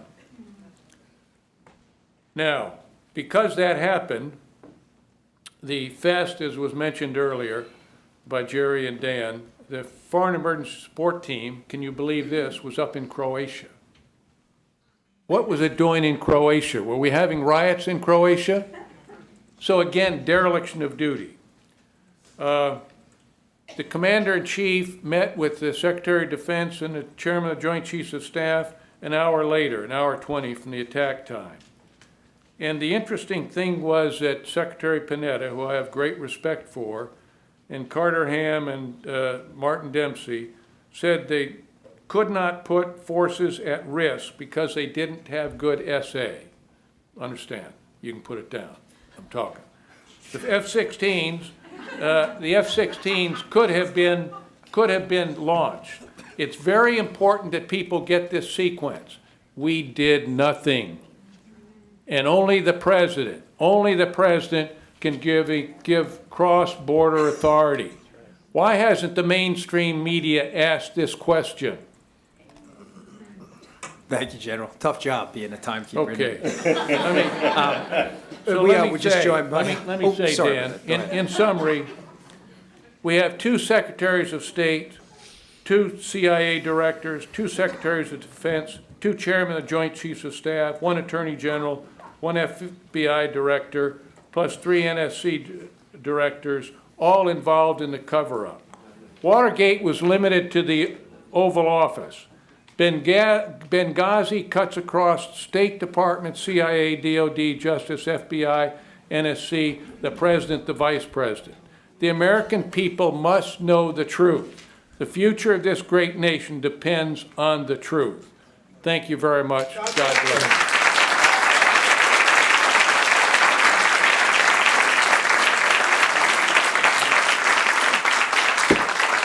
Sorry to interrupt there, General. Certainly don't want to incite your ire on that. My apologies. No problem.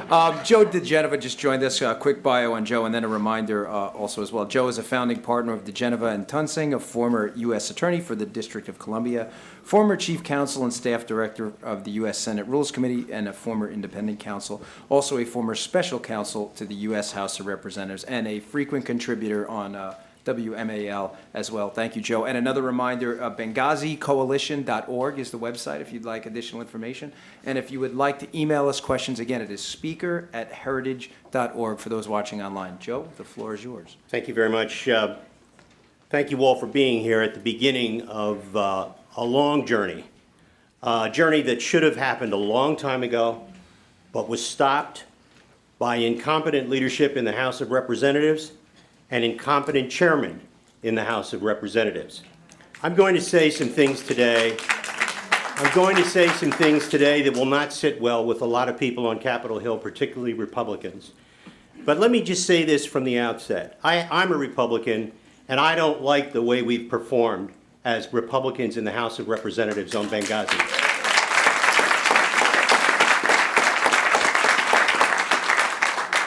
You know, the Three Stooges, Moe, Larry, and Curly, those are the three chairmen on Capitol Hill on the House side.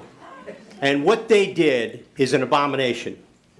For two chairmen, it was incompetence. That would be the House Foreign Affairs Committee and the House Armed Services Committee. One committee, the Intelligence Committee, was venal. The chairman of that committee, Mike Rogers, actually subverted the investigation into Benghazi. And that's why he's not coming back to Congress. That's why he retired. That's why out of the blue, when no one saw it coming, Mike Rogers decided he wasn't going to seek another term. The reason was very simple. He had a revolt on his committee. Mike Rogers and his senior staff, one of whom is Mike Allen, who is now working with the Clinton Consulting Group in New York City. Mike Allen and his staff performed miserably in trying to find out what happened. Let me give you one example, and it's the only one you'll need to hear about his committee. After a year and a half of investigation, many key people had not been called by the House Intelligence Committee and Chairman Mike Rogers. But you know the one they didn't call until the very last minute when things really got hot? The Chief of Station. The Chief of Station was the last witness that Mike Rogers called. You know what? I've worked on the Hill for a long, long time. I've conducted criminal investigations as a U.S. attorney. I've conducted investigations for the House and Senate. You know who the first person you call is if you're investigating Benghazi? The Chief of Station. Now, why did Mike Rogers not want to call the Chief of Station? Because he was the man who knew too much. There's a real simple story about why this investigation has taken so long, why it has been incompetently handled, and why it has, to the Democrats' advantage, delayed the day of reckoning and made people tired of hearing the story. It's because three chairmen, the House Armed Services Committee chairman, the House Foreign Affairs Committee chairman, and the House Intelligence Committee chairman, were more interested in turf and TV than they were in getting at the truth. And if everybody had listened to Frank Wolf from the very beginning and done a select committee, we would be way, way, way far along in knowing the truth. And the Democrats were expert at delay, dilatory tactics, and preventing the truth from coming out. And our three chairmen were complicit with them because they worried about turf, they worried about their client agencies, and they worried about getting credit. That's not what this is about. There are 4 dead Americans, many wounded, psychologically, physically injured people who deserve to have the truth come out. And it will now. I have utmost confidence in Trey Gowdy and Jim Jordan and the people on that committee. But make no mistake about it. We cannot avert our eyes from what has happened here over the last year and a half. We have been denied the ability to honestly get to stuff And we have allowed the enemies of this investigation to help subvert it by the complicity of these three chairmen. Now, the one thing I'll have to say to this is, let's just see some of the things you don't know because of how incompetently this investigation was handled. Where are the presidential daily briefings, which are the first thing you ask for when you're in an investigation like this? Where was the president hour by hour by hour every night during that night? Does anybody know? Of course you don't know. Because these guys couldn't figure out how to find the bathroom, let alone find out how to get a presidential daily briefing on the President of the United States. The history here is a sad one. Where was Secretary Clinton hour by hour? If you read her book, you won't find out. You won't find out. Where was she hour by hour? We do know, by the way, General, about the fest. I represented the man who runs the fest at the Department of State during the hearings. And you know what? The first thing that happened after the live intelligence came that there had been an attack was he did what he always does. He called the secretary's office and the deputy's office and said, when is the fest going to meet? And you know what he was told? There's been a deputies meeting at the White House and the fest is not going to be deployed. For the first time in history, in an incident involving an embassy after the creation of the fest was not deployed. And when he tried to find out why, he was denied access to meetings. He wasn't given answers. That story was not properly told by the three committees on the Hill. The bottom line is this. We've got a lot of work to do. People out there listening to this and watching online, stay tuned, get engaged, get involved. Let the members on this select committee know that you care. There's a story to be told here that must be told. There is also a president who needs to be held accountable. A president who has become the president that Richard Nixon always wanted to be. He has become a man drunk with power, abusive of the Constitution, and lawless, assisted in that effort by the Attorney General and a Secretary of State.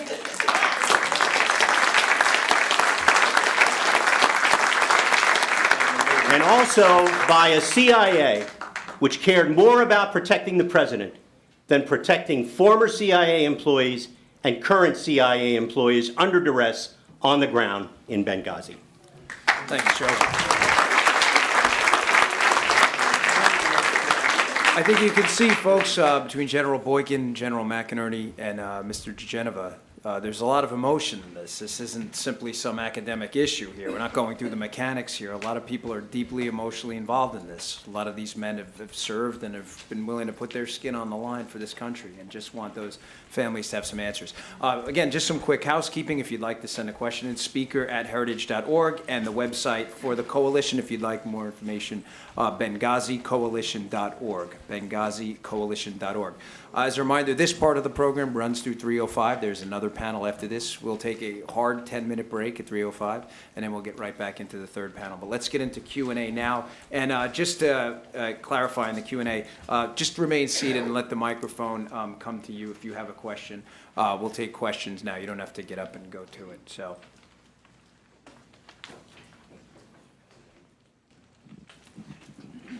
My name is Craig Tanner. Citizen. I live in Virginia, very interested in this issue. I was glad to hear your assertion that there's pent-up desire to tell the story among members of the military, presumably I think you're referring to.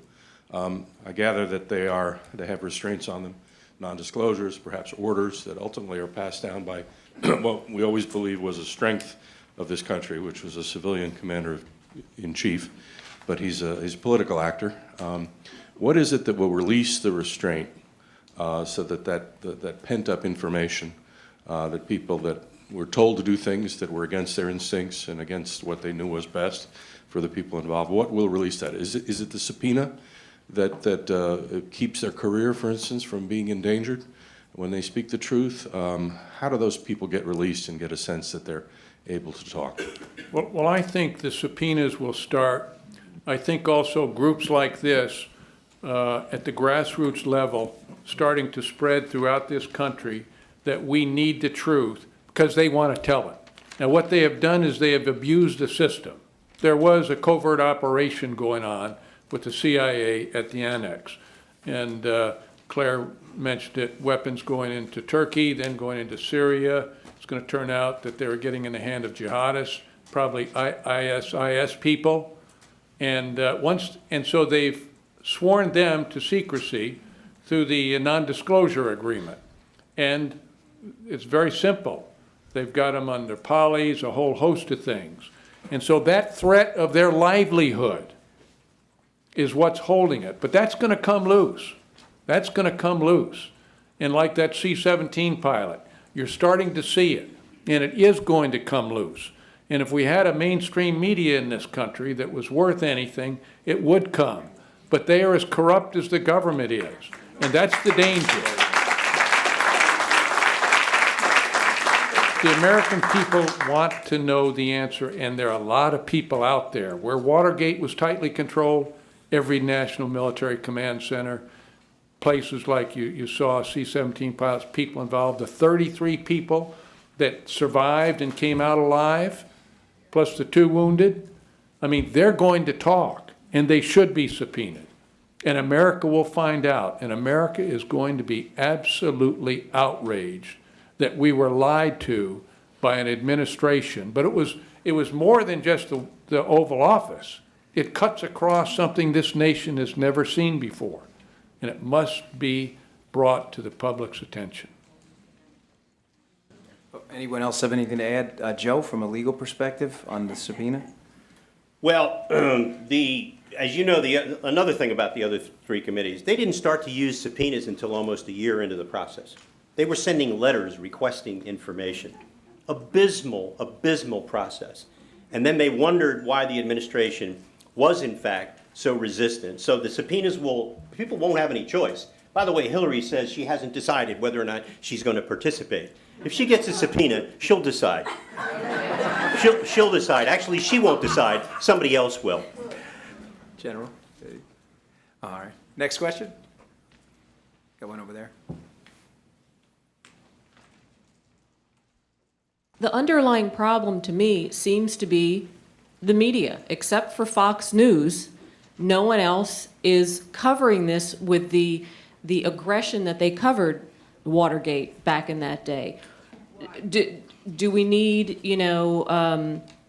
the Koch brothers to put like $1 million bounty on the first person who can break this story open for the general media to cover this properly and thoroughly? What can we do when you can't get the watchdogs to keep watch, to do their job the way that they should do it, that we've always thought of media, of journalism, conducting journalism? What can we do? Well, first of all, the American media has become not a protector of the First Amendment anymore. They have become flax for the administration and for left-wing causes in the United States. We accept that. That's the battlefield as it exists. The answer is properly conducted hearings with the production of information that is relevant and important will trump them. They will have to cover this if it's done correctly. That's a big if, but I have confidence that that'll be done.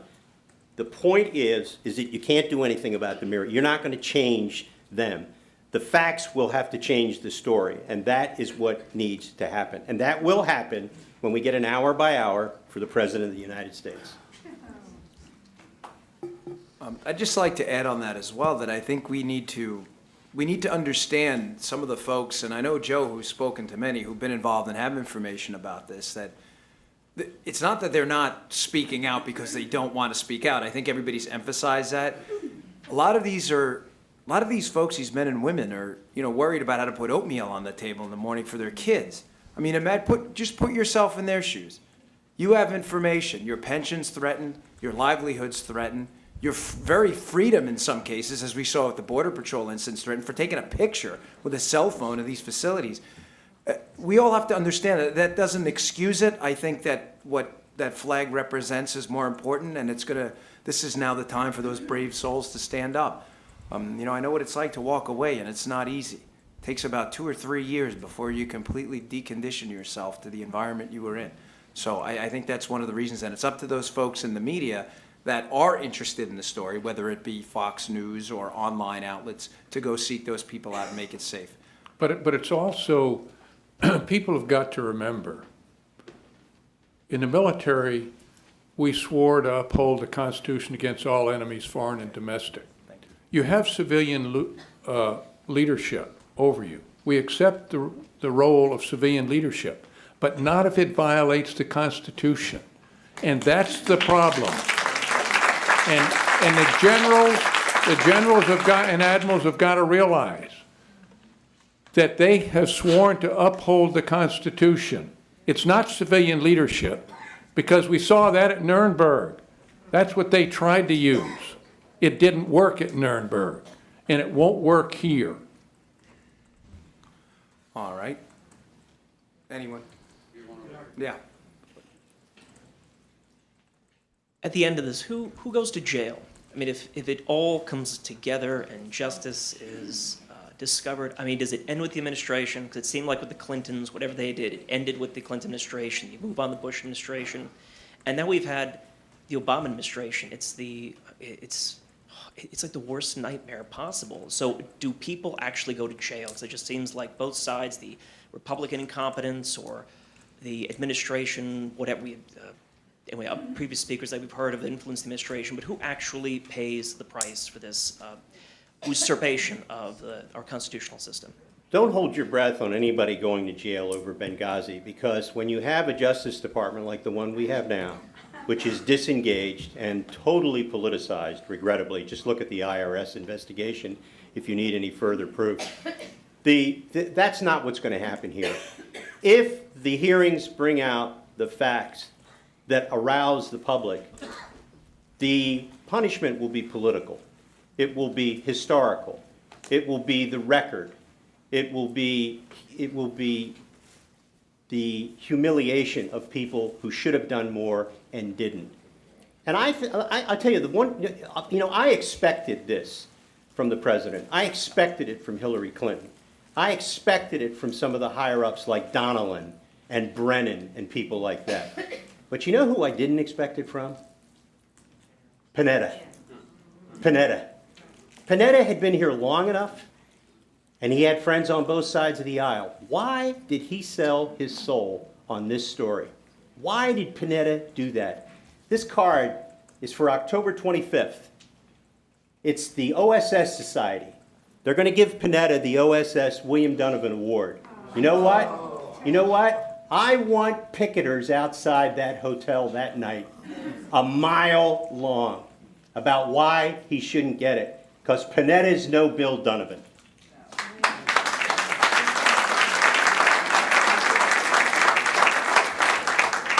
Just want to note we have quite a few viewers online, so thank you all for tuning in. And again, if you have any questions, speaker@heritage.org. Online question from BG, who prefers to remain anonymous but worked in the Clinton-Bush White House. And I'll give this one to you, General Boykin. He says he believes that the explanation for why Christopher Stevens was there was recovering weapons lost in Gaddafi's downfall and sending weapons to Syrian rebels. Do you believe the same? If any of you in here believe that, I've got some oceanfront property in Arizona I'd like to sell you. Look, I don't think there's any question that they were running a covert action out of there. Tom said the same thing, and I think Claire mentioned it earlier. They were running a covert action out of there. Now, I believe that it will ultimately be discovered that those weapons were going into Turkey to be provided to the very same people that form the foundations of ISIS today, that we are arming and equipping the enemy, which Frank talked about earlier. I think we're going to find that was going. But remember this, covert action is legal. This is not an issue of legality if 8 members of Congress were briefed, 4 in the House, 4 in the Senate. It's legal. The question is this a failed foreign policy that we were once again arming and equipping the enemy, giving weapons to the very same people that ultimately came back and gave them back to us when they killed 4 of our comrades? This was a failed foreign policy. And I think that ultimately it's going to be brought out that we were trying to cover up the fact that we had a failed foreign policy. It's part of the problem here. Yeah, but I think it would have been easier. All they had to do was say, we were attacked, we lost 4 people. I mean, they should have tried to respond. They should have done the best they could, and America would understand that. We get attacks all the time. But they went into this elaborate cover-up. They did it for political purposes. And that's a violation, I believe, of the Hatch Act, isn't it, Joe? At a minimum, one of the things that's very important to remember about this, and it really reflects General Boykin's comments as well, this is not very subtle stuff.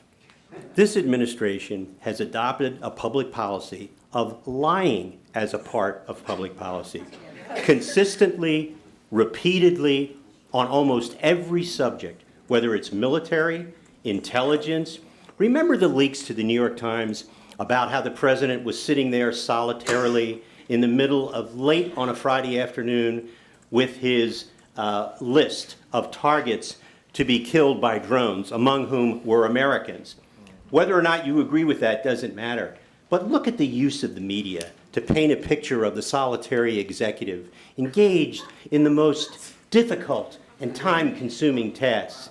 And then they lied about it later, saying that these were not leaks of national security information. This administration lies as a matter of public policy, and the media has gone along with it. But this committee, if it is handled properly, will put the lie to the lie. Thanks, Joe. Just as a reminder, we have about 6 minutes left in this panel, 10-minute break. We may get to one more question. I appreciate you all ending your statement with a question mark. That is, as all of you know, we deeply appreciate that. Please continue that into the third panel. Let's go, up front. Mike, will come to you. Yeah. I have a statement and then a question for Joe DeGenova. Some years ago, the late Paul Harvey called me and asked me to help him write a major speech to the Radio Television Directors Association on liberal bias in the media. And I helped him do this, and I went out to Las Vegas and actually attended, which I did every year for many years, the convention. And there were 3,000 radio and TV executives in the audience. And amazingly, he got a standing ovation from most of the people who were in the audience among the radio and TV people. Now, it's true that that the networks obviously were, in that time and still are, dominated by liberals, most of which won't cover our stuff. But what was also true was there were an awful lot of people away from the New York and Washington and Los Angeles networks who were totally different and who were willing to listen to Paul Harvey and who gave him a standing ovation. So I guess my question for Joe DeGenova is this. Tom Fitton here really forced the networks and the media to cover his amazing breakthrough lawsuit. What do we have to do, and what are the chances that the committee will produce information which will encourage and in some cases force the liberal media to cover it? Well, this is going to be a very difficult job. Don't kid yourself about the creation of this committee is not an answer. It's the beginning of a process. The committee is going to be fought tooth and nail by the executive branch. The committee, I assume, is going to issue subpoenas almost immediately for the presidential daily briefings, for people, for individuals, for the military people. They're going to give the military people cover. They're going to subpoena them. They won't have any choice. They'll have to come. And those non-disclosure agreements are absolutely null and void in front of the Congress because the people have the right to petition for redress of grievances. And this, believe me, is a grievance. If the committee gets in a big fight with the White House over subpoenas, that will be big news because it will show when the president starts to use executive privilege that he really has become Nixonian. This is going to be a big fight. We're not necessarily going to get things right away, and I really hope there aren't any public hearings for a number of months. We have time for about 5 minutes. Oh, hold on. Let them take care of it with the microphone, please. Thank you. My name's Pat Smith. I'm a veteran out of Virginia. For Mr. DeGenova, I'm glad you explained that situation for military members who have already signed documents saying for 25 years at least that you can't release information if you've been in intelligence positions, et cetera, whatever's been signed. So if it's between that and subpoena, that is hopeful, I think. Your other point, I guess the question is, Panetta and his position as former CIA and Secretary of Defense, and does that put him in a compromised position where he's not getting any information? What do you think?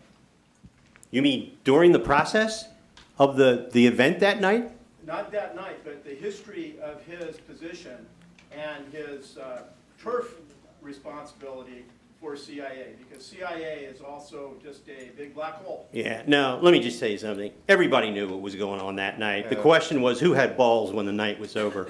And the question is, there were a lot of people who caved. They caved to the president, they caved to Secretary Clinton, and the bottom line is people didn't do their jobs. They did not keep their oath. That night, people died, nothing was done. Remember, nothing was done.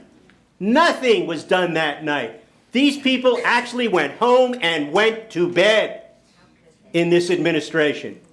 The president may have gone to bed a lot earlier than everybody else. Well, thanks, Joe. Yeah, tough to follow up that one.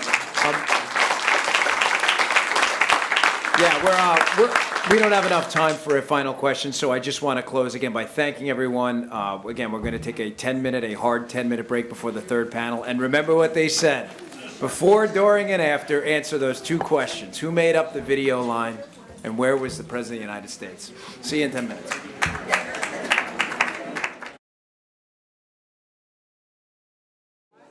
Okay, we're going to get started. Welcome back to the third panel of our symposium here today, Challenges for the Gowdy Select Committee on Benghazi. And I'm Tom Fitton, President of Judicial Watch. We're honored to be joined by three great experts and activists on this issue specifically. Joining us immediately is Hella Dale, who's Senior Fellow for Public Diplomacy at the Douglas and Sarah Allison Center for Foreign and National Security Policy here at Heritage Foundation, our host.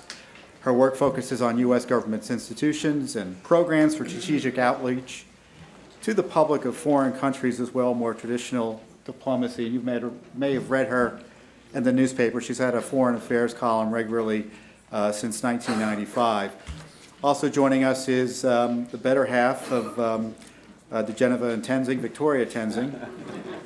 She's founder partner of that firm, former Deputy Assistant Attorney General of the Criminal Division of the U.S. Department of Justice, former Chief Counsel of the U.S. Senate Intelligence Committee, and former Special Counsel of the U.S. House of Representatives.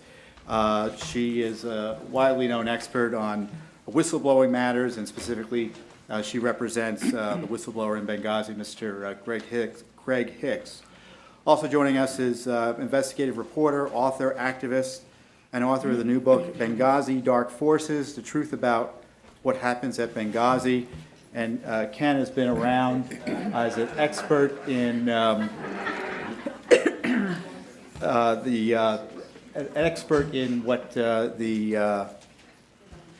expert in the Middle East in ways that many of those who you see on TV can't ever hope to mimic in terms of his context and expertise in the Middle East. So we're really grateful to have him here as an expert, Ken Timmerman.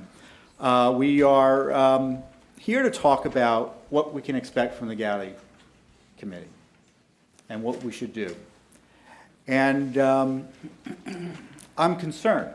I'm concerned because of the work that Judicial Watch has been able to do.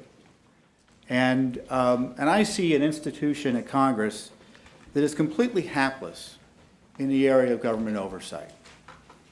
Completely hapless. And I appreciate Joe's comments about the failures of oversight by the other committees. But, you know, they've got the resources that even just sitting there, they should have been able to get the material that Judicial Watch was able to get. The Accountability Review Board. Everyone took that report. This was the report. This board was created by Hillary Clinton. Never interviewed her to examine what went on in Benghazi. That was never fully evaluated by Congress. They could have just gotten a few experts in to blow holes in that report. And the report, we hired an expert who was a former security officer at the State Department. And you know what he told us in this report? That special mission compound, that consulate, the security standards have been set in place for 30, 35 years by the United States government. We're all tossed aside in that compound. We still don't know why that was done. What was being done in Benghazi that they were willing to put all our people at risk. Judicial Watch was able to get information about the security at Benghazi. The Blue Mountain Group, the company the administration first denied was providing security. And we found key documents showing how much they were being paid, what they were being paid to do, and the fact that they were battling at one point the February 17th Martyrs Brigade. They're partners for security, are our partners for security at Benghazi. Just think of the name of that militia. Does that provide you reassurance? Imagine having your lives relying on someone named the February 17th Martyrs Brigade. And of course, we now know that at least one of those folks were on the other side, and obviously most of them turned away and weren't providing any support. And then, of course, the talking points, which really is Judicial Watch's disclosure of these talking points as a result of a Freedom of Information Act lawsuit precipitated the appointment of the Gowdy Benghazi Committee. This select committee wouldn't have happened, unfortunately, but for the happenstance of us being there to file this lawsuit and persist with it. And we got this document that showed that the White House was behind these false talking points. Prep call with Susan, Saturday at 4, to underscore that these protests are rooted in an internet video and not a broader failure of policy. That didn't come from the CIA. It came from Benjamin Rhodes, who was a Politico on the national security staff in the White House. And it didn't go to the CIA. It went to the internal White House people, the top PR people. Jay Carney gets up to explain this document away to finally a media that was skeptical. And he said these talking points were not about Benghazi. We had sued the administration for Benghazi talking points, and they gave us these documents in response to our lawsuit about Benghazi talking points. And a spokesman for the administration says it wasn't about Benghazi. That shredded his credibility. And that's why he is, in my view, that's why he had to resign as press spokesman for the President of the United States. Let's talk about that, though. All of this happened because of a private investigation by Judicial Watch. Our supporters support us, obviously, but where was Congress on this? We got photos of Benghazi's, the attack on Benghazi after the photos of the aftermath. Congress didn't get those photos. This is almost a year after the attack. So, I guess we can be hopeful that Trey Gowdy's select committee does a better job. But we're going to continue our investigation separately because we've been there. We know what to expect from Congress. The positive things about the Gowdy committee, the select committee, is that it's a leadership committee. Gowdy is appointed by Speaker Boehner, who I think was generally, he opposed our select committee idea. We had this major coalition pushing it before the Benghazi Accountability Coalition came into formation. He opposed it, but I think he was really ticked that this document that I have, the talking points, which was responsive to a congressional subpoena, was not turned over, which is another crime, by the way. So I think Speaker Boehner, for better or for worse, has a personal interest in this. But it is an organ of the leadership, and that has the good and bad. It has the juice necessary to get at the White House, get the White House officials under oath, which traditional committees are hesitant to do because they do play patty cake with the administration and are deference to certainly White House officials not testifying before Congress in an aggressive way. And they do have the juice of the leadership behind them. So if they're serious, presumably they speak for the leadership. But on the other hand, they're also the leadership. And we know what the problems with that are. An unwillingness to ask hard questions, an unwillingness to pursue investigations, despite things going south politically, because the investigation is not impacting politically the way they want. I mean, if the politics of Benghazi are positive for the Republican leadership, we probably will have a pretty good investigation. But if it's negative, who knows what will happen? Who knows what will happen? And we'll have to be there, independent investigators like you've seen up here, getting the word out and doing our own investigations. We have over 30 Freedom of Information Act requests into Benghazi. We've had to file about a half a dozen lawsuits. And another key area, speaking of Congress, is what did they know and when did they know it? Was Congress briefed, as we heard earlier, about this? We still don't know that information. So we sued just the other day to find out. We cannot trust the Gowdy Committee. We can offer to help them, provide information, hope that they are able to use it to educate the public about what happened at Benghazi and to get accountability. But we all collectively have to do our own work. If the lesson of the last 6 years is anything, is we can't rely on Congress to provide oversight of this administration. We should encourage and demand that they do, but we cannot sit on our haunches and think that's going to be done. We can't rely on the Justice Department. We can't rely on the Internal State Department, DOD, and CIA watchdogs. The crisis with Benghazi, and frankly with the Obama administration, I think for the first time in a generation, you have people affiliated with the national security establishment, and I don't mean, just the political appointees, I mean the generals, who are lying. General Petraeus, he put out the video line when he first testified to Congress, and he knew that wasn't true. Now he's on our side. But my gosh, he didn't tell the truth.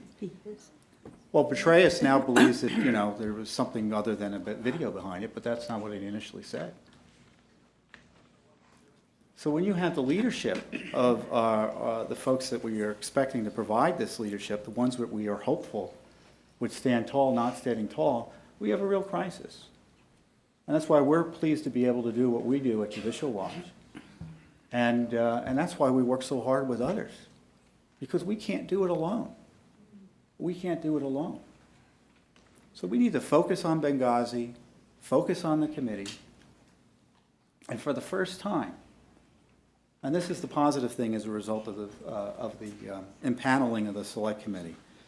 Darrell Issa, for instance, God bless him. But think of all the fires on the horizon Obama has set for someone like Darrell Issa, who runs the Oversight and Reform Committee. Which one do you run to? IRS? Solyndra? EPA scandals? Fast and Furious? Now we have a fire team on this topic. They don't have to worry about anything else. At least the staff doesn't have to worry about anything else. What Benghazi? And that's going to be a marked improvement. And as long as the staff is independent of the agencies, aren't looking to get jobs in the agencies, which is, as we note, is the problem, then we should be well off. But the other problem, you've got the left out there putting out the disinformation. Hillary Clinton's people are going to be out there. So we need to figure out how it is we provide the alternative narrative that the liars for the administration are going to be out there doing. Fast and Furious. Let's talk about the rule of law on this committee. 2 years later, they're still trying to get Fast and Furious executive privilege documents. And they were in court a few weeks ago, and the lawyers for the administration said, there may be documents subject to subpoena that would not be available, but you might be able to get them through FOIA. So what they're doing is, and Congress gets up, the lawyer for Congress says, well, we didn't have. You're saying we have to file a Freedom of Information Act to get information now? And not a subpoena? So you have an administration who thinks a subpoena requires less disclosure than a Freedom of Information Act response. I mean, that's good for us. But people ask, how do you get it through a FOIA? How come Congress didn't get a subpoena? If we had a transparent administration, it wouldn't make one whit difference if the question was asked through a FOIA, a subpoena, a letter, an inquiry from a reporter. The transparency would be there. Everything would be on the table. And when you have a secret administration that is contemptible for the people's right to know, you're going to have these battles. So that's my big advice to the committee. Be prepared for the battles, be willing to go to them, and they should be aware there is a groundswell of support for the truth on Benghazi. And that Washington politics is different than American politics in many respects, and that if they stay strong and go forward, apolitically and effectively, they should be able to get a lot of Americans behind them in ways that would surprise, once again, the mainstream Washington. So thank you very much.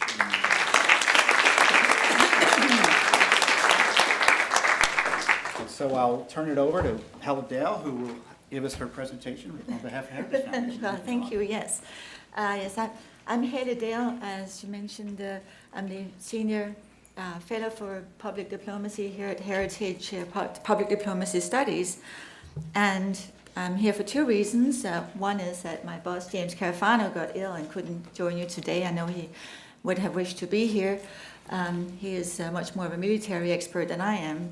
But when Benghazi happened, I happened to be the person who writes mostly about what happens at the State Department and soft power issues for the United States, that portfolio of briefs. And I ended up being the person here on staff who has been writing about it most consistently. So no, I'm not an intelligence or military expert. I followed this scandal, this tragedy, horror story from the very beginning. And if you would like to see some of the things that we have published, not just myself, but my colleagues, our brand new blog, The Daily Signal, here at the Heritage Foundation, has made Benghazi one of its top priority issues. So we will continue to follow, publish, and get the word out to all our members about what is going on. And I can absolutely attest to what Mr. Fitton just said, that the groundswell is out there. There is very few things on our website that elicit as much response as any commentary on Benghazi. People are truly irate and incensed about what happened. So I think keeping the issue alive the way this coalition is doing is absolutely key and a tremendous public service. As far as the select committee is concerned, it has a whole series of levels of challenges in front of it. The first, obviously, as Judicial Watch has demonstrated, is to get the documents, the witnesses, and the officials to be made available without being crucified by the respective agencies. I'm not sure how that's exactly possible, but I hope Joe DeGeneva is right that they will come forward. And the famous talking points memo from Ben Rhodes certainly was a wake-up call, and there must be, I'm sure there are many, many more memos like it that we haven't seen so far, that it will be the duty of the committee to extract painfully. And Judicial Watch will be absolutely key in this endeavor. I keep wondering, what were the responses? What were the reaction to Susan Rice's 5 media appearances? Did anyone in the administration evaluate them and send around a little round robin saying, "Good job, Susan"? I would really like to see those emails. It will be an uphill battle just getting the evidence out. And then, obviously, I imagine that there are people, among them those committee chairmen that Joe DeGeneva was so outspoken about in the previous panel, who will not be very pleased about having their work shown up by the Select Committee. They will have to bravely follow through where others did not go, their own colleagues on the Hill. It will have to be a pretty fearless group of investigators and staff who will undertake this job. And obviously there are consequences for them too. They will be facing people in the agencies that they've been dealing with. They will be facing their own colleagues. They will be facing a very skeptical media. The committee itself will have to be, and is fortunately consists of some very courageous people, and Trey Gowdy is a tremendous choice. I think that heartened all of us who have followed Benghazi for the almost past 2 years, to see him being put in charge of it. Whistleblower protection for those people who come out to bear witness, for those 33 people who were rescued from Benghazi, from the people within the administration, within the CIA, within the State Department, Department of Defense, who will choose to speak. What protection will they get? Because they will face retaliation within this government. It is a horrible and tragic thing to have to say, but if you speak out, you will be facing the wrath of your own government. This is really chilling. So ensuring that their whistleblower protections are in place will be another important task for the committee. And then to keep the story alive, as Judicial Watch is doing in its investigation, as this group will be doing, because we will not be seeing anything for a long while. If the committee does its job and does it correctly, it will need to be doing it behind closed doors. Those witnesses should not be out in public. They should be able to speak the truth without fear of media scrutiny, at least for a while, at least until the report comes out. So for a while there will be very little to be seen, and it will be the job of a group like this and the job of the Heritage Foundation and Judicial Watch and others who are concerned to keep the story alive and to keep whatever we can in front of the public, and to spur that curiosity and that outrage which is genuinely there. Hillary Clinton obviously has helped to fan the flames a bit for a while, and her book, for whatever it's worth, certainly provides some fruit for commentary, self-serving and really disgraceful, as I found it to be, at least focusing on the Benghazi chapter. In the book, for instance, just to dwell on that for a moment, she admits that Chris Stevens was one of the 4 ambassadors she knew when she took office, knew personally. She asked him to go to Libya. She asked him to go to Benghazi. He was there on a mission from her personally. That's the beginning of the chapter on Benghazi. So when she gets to the point where she's told, in a phone call from Greg Hicks in Tripoli, that the consulate is under attack, she said, my first thought went to Chris. Well, if it had been me, I would have said a little more than my first thought went to Chris. I would have been so aghast and appalled at my own actions. But in any event, she collected herself and did her job. Well, walked down the hall and gave a speech, which, by the way, I believe she mentioned the video. I think Hillary was the first to mention the video. And the rest, the White House and everyone else took it from there.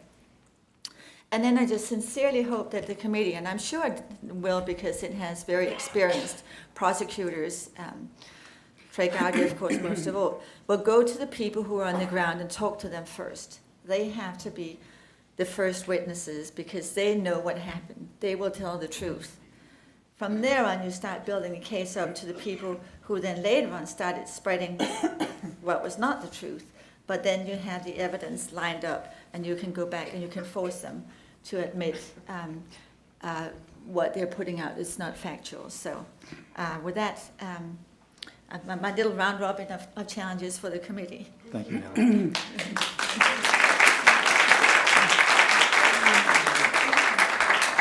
Victoria, please. Yes, Tom, I want to say one thing about how wonderfully devious these people are.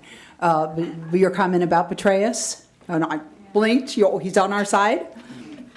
Last I checked, the criminal investigation against General Petraeus was not closed. That tends to keep one's mouth shut. So, just had to get in that little. That's true. Yes. I want to test, I want everyone to be honest. I want to know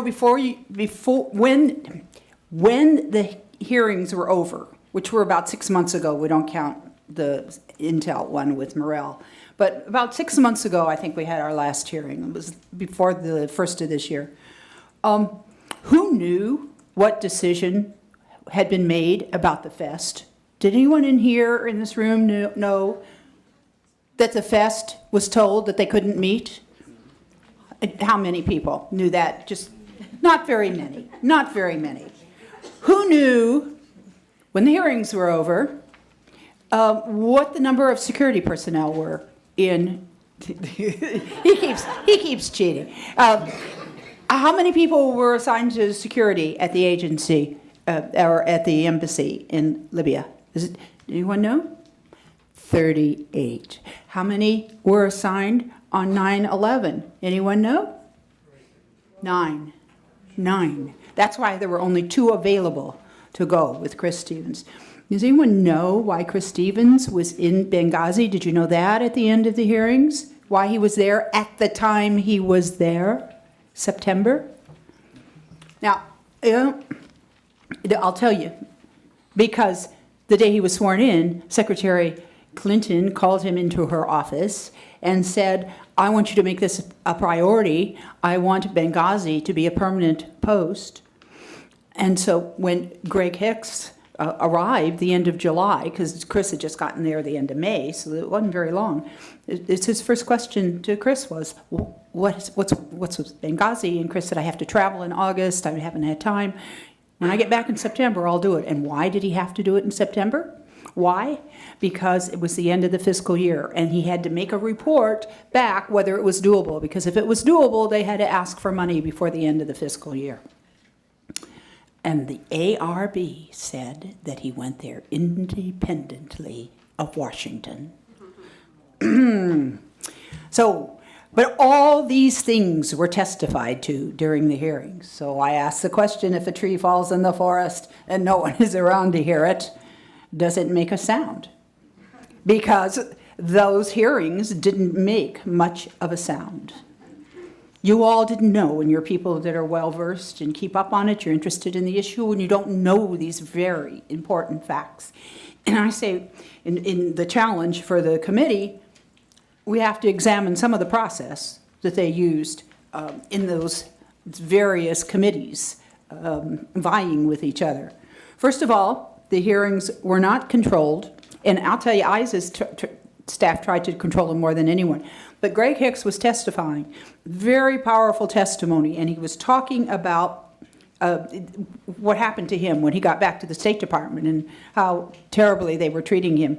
And in the middle of it, 5 minutes are up, so you go to a Democrat then, and that breaks the train because they certainly didn't want to ask him to follow up.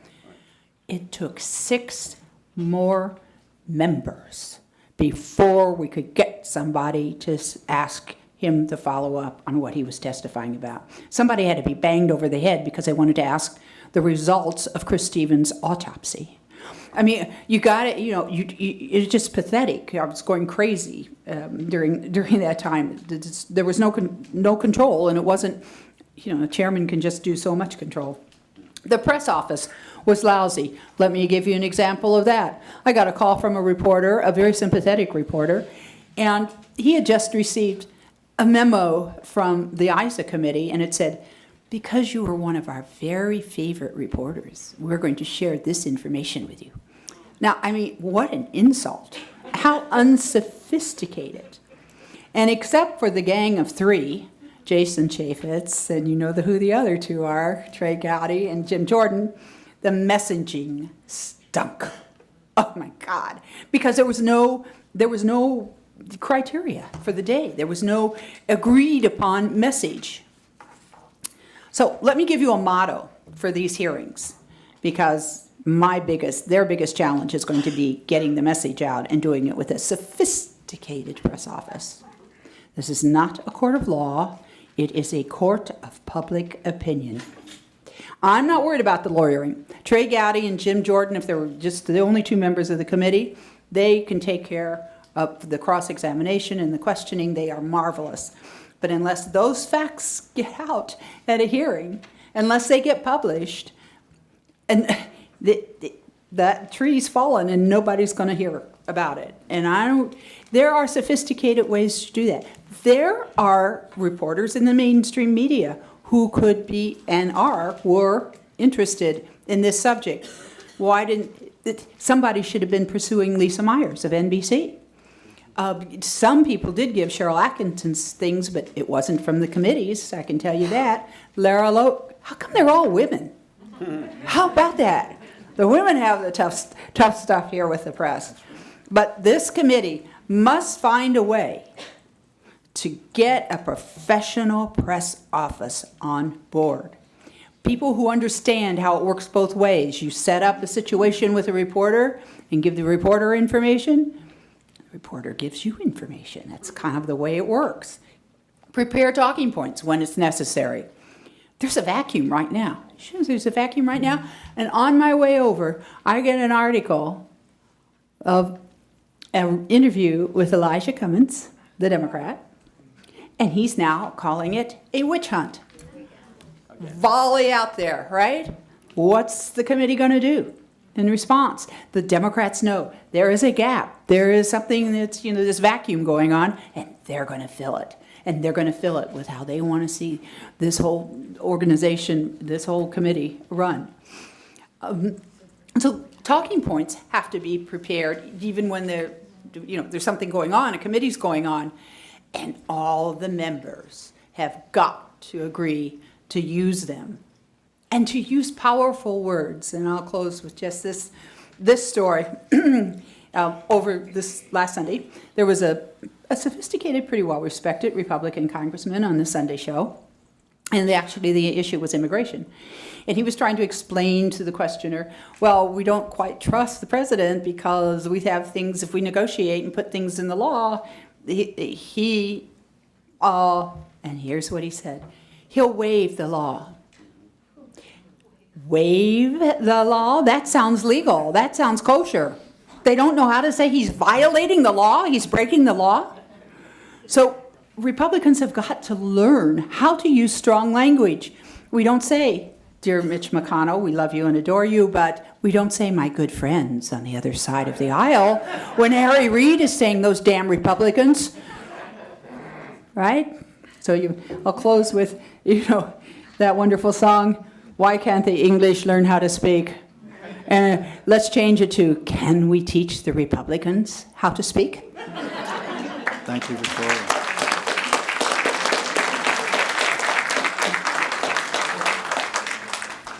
Ken Timmerman. Well, good afternoon. My name is Ken Timmerman, and I have just finished a book called Dark Forces, The Truth About What Happened in Benghazi. My publisher sort of wonders how I do this because I'm also running for lieutenant governor in the state of Maryland. We have a full schedule going all day morning, all day night. We have early voting and all the rest of it. And I said, look, my investigation was pretty much finished by the time Charles Lawler asked me to join his campaign in mid-February. So here's the nutshell. I'm a single investigative reporter. I've been working on terrorism issues, national security issues for the past 30 years. I've spent much of that time in countries that you read about on the front pages of the newspapers, Iraq, Syria, Libya, Lebanon, Israel, all over the world. I've developed sources in the intelligence communities of those countries. I also work with people who are in the special operations community here in this country, overseas, and around the world. I came to some very different conclusions in this 14-month investigation that I carried on without the resources of the Heritage Foundation or Judicial Watch or any other organization, but my personal contacts and people who were aghast, upset at what they felt was treason committed here in the United States by the leadership of this country. I got a great deal of cooperation from people in the Spec Ops community because of that. So let me just throw out a few things that I learned in this investigation that I'm hoping that Mr. Gowdy and the rest of them will pay attention to. Number one, there are people overseas who have information, real information. I'm going to tell you a little bit about that in a second. Number two, AFRICOM. I was able to get access to some of the leaders of AFRICOM who've never been called to testify. Now, why is that? Folks with several stars on their shoulder boards who are, in charge of military operations that night as the attacks were going on, who knew what forces were there and available in theater that could have been moved to save our people, and were not moved. Those people have never been brought to testify. They've never been subpoenaed. I managed to talk to a number of them in my book. But let me give you an easy way to remember what this is all about. I like to say that there was an original sin in Benghazi, and that led to an original spin. All right? The original spin was the arms dealing. Okay. And a lot of what you've heard about is weapons going into Turkey. And I would submit to you, my investigation is concluded, and there's some both photographic and documentary evidence, which I will reveal when the book is released. Everybody wants you to look up here and watch what's going on in Turkey. This is a very typical thing that the intelligence community does. Watch my hand up here, watch my hand up here. The missiles were going down there. You got that? The missiles were over here, okay, not up there, all right? The missiles were being brought into Libya in the beginning by the Qatari special forces. They had been given to Qatar by the Saudis. It was a legal, covert operation authorized by the President of the United States to bring Stinger missiles into Libya in the very beginning of the Civil War before the NATO bombing started. They brought up somewhere between 300 to 400 of them in. Now, how do I know this? Well, because they came in a convoy through northern Chad, down here, okay? And they were stopped by the French. The French still had 300 troops in northern Chad. They've had them in there since 1978. They're based out of Faya-Largeau in the northern part of Chad. And the French stopped this convoy. They said, what the heck do you think you're doing? And they said, well, we've got this operation. We have all the clearances to do it. And they said, well, let's have tea together. So they had tea in the desert in the Qataris' nice five-star tent with the air conditioners and all the rest of it, while the French very carefully used an open satellite phone, unencrypted, to call Paris. And they did that on purpose. All right? So they called Paris, the Élysée Palace. How do I know this? Because sources in the Élysée Palace who were close to Sarkozy told me this. They called Paris. They said to the president and his staff, you know, are we going to allow these Stinger missiles to go into Libya? And they said, well, gee, we don't know. They're not ours. Maybe we ought to call the Americans. They called the chief of station, the CIA chief of station in Paris, who called back to Langley, and they said, yes, please, let it go ahead. This is, you know, early on during the Civil War. So it was an authorized operation. Those missiles were never used in Libya. In fact, I'm not convinced that the Qataris ever turned them over, the Stingers themselves, to the Libyan rebels. But they were taken out. And when the CIA later on, and the State Department later on, tried to get them back, many of them went missing. One of those missiles was found later on. It was found on July 25th, 2012.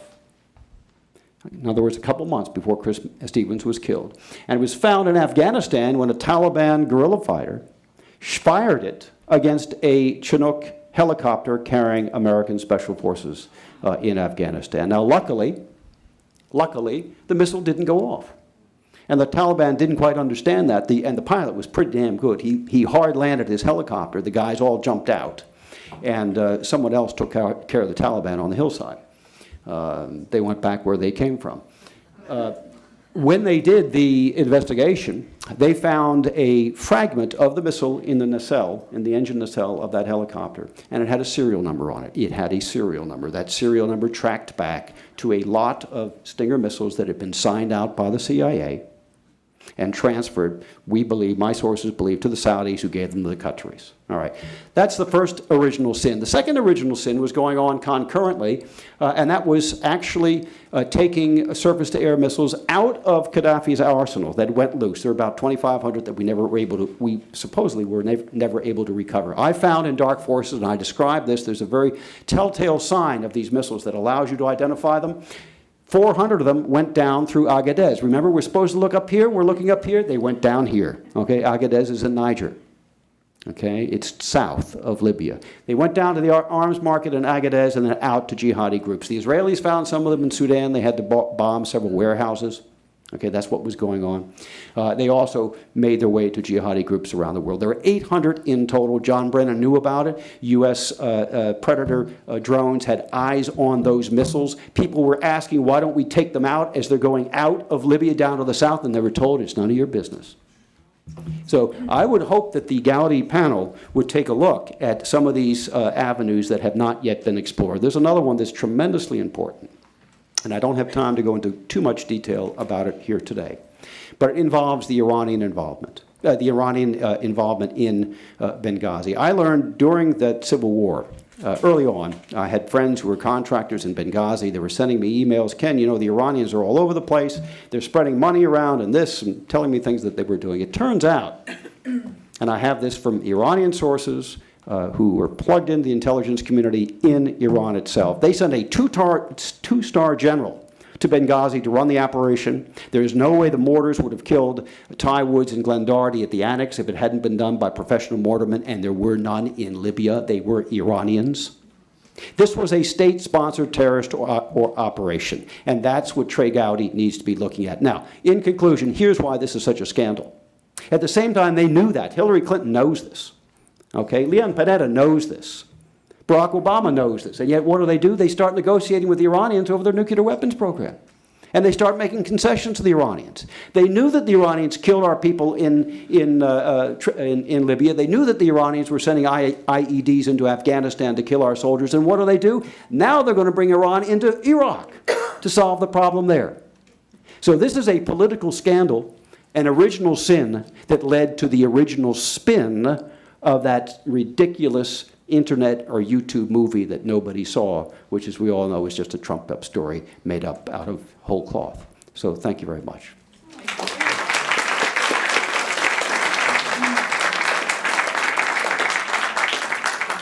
Well, thank you, panelists. I think we've given the audience a lot to work with in terms of creating additional questions and areas of inquiry. Are there any, at least here? Yes, in the back, sir.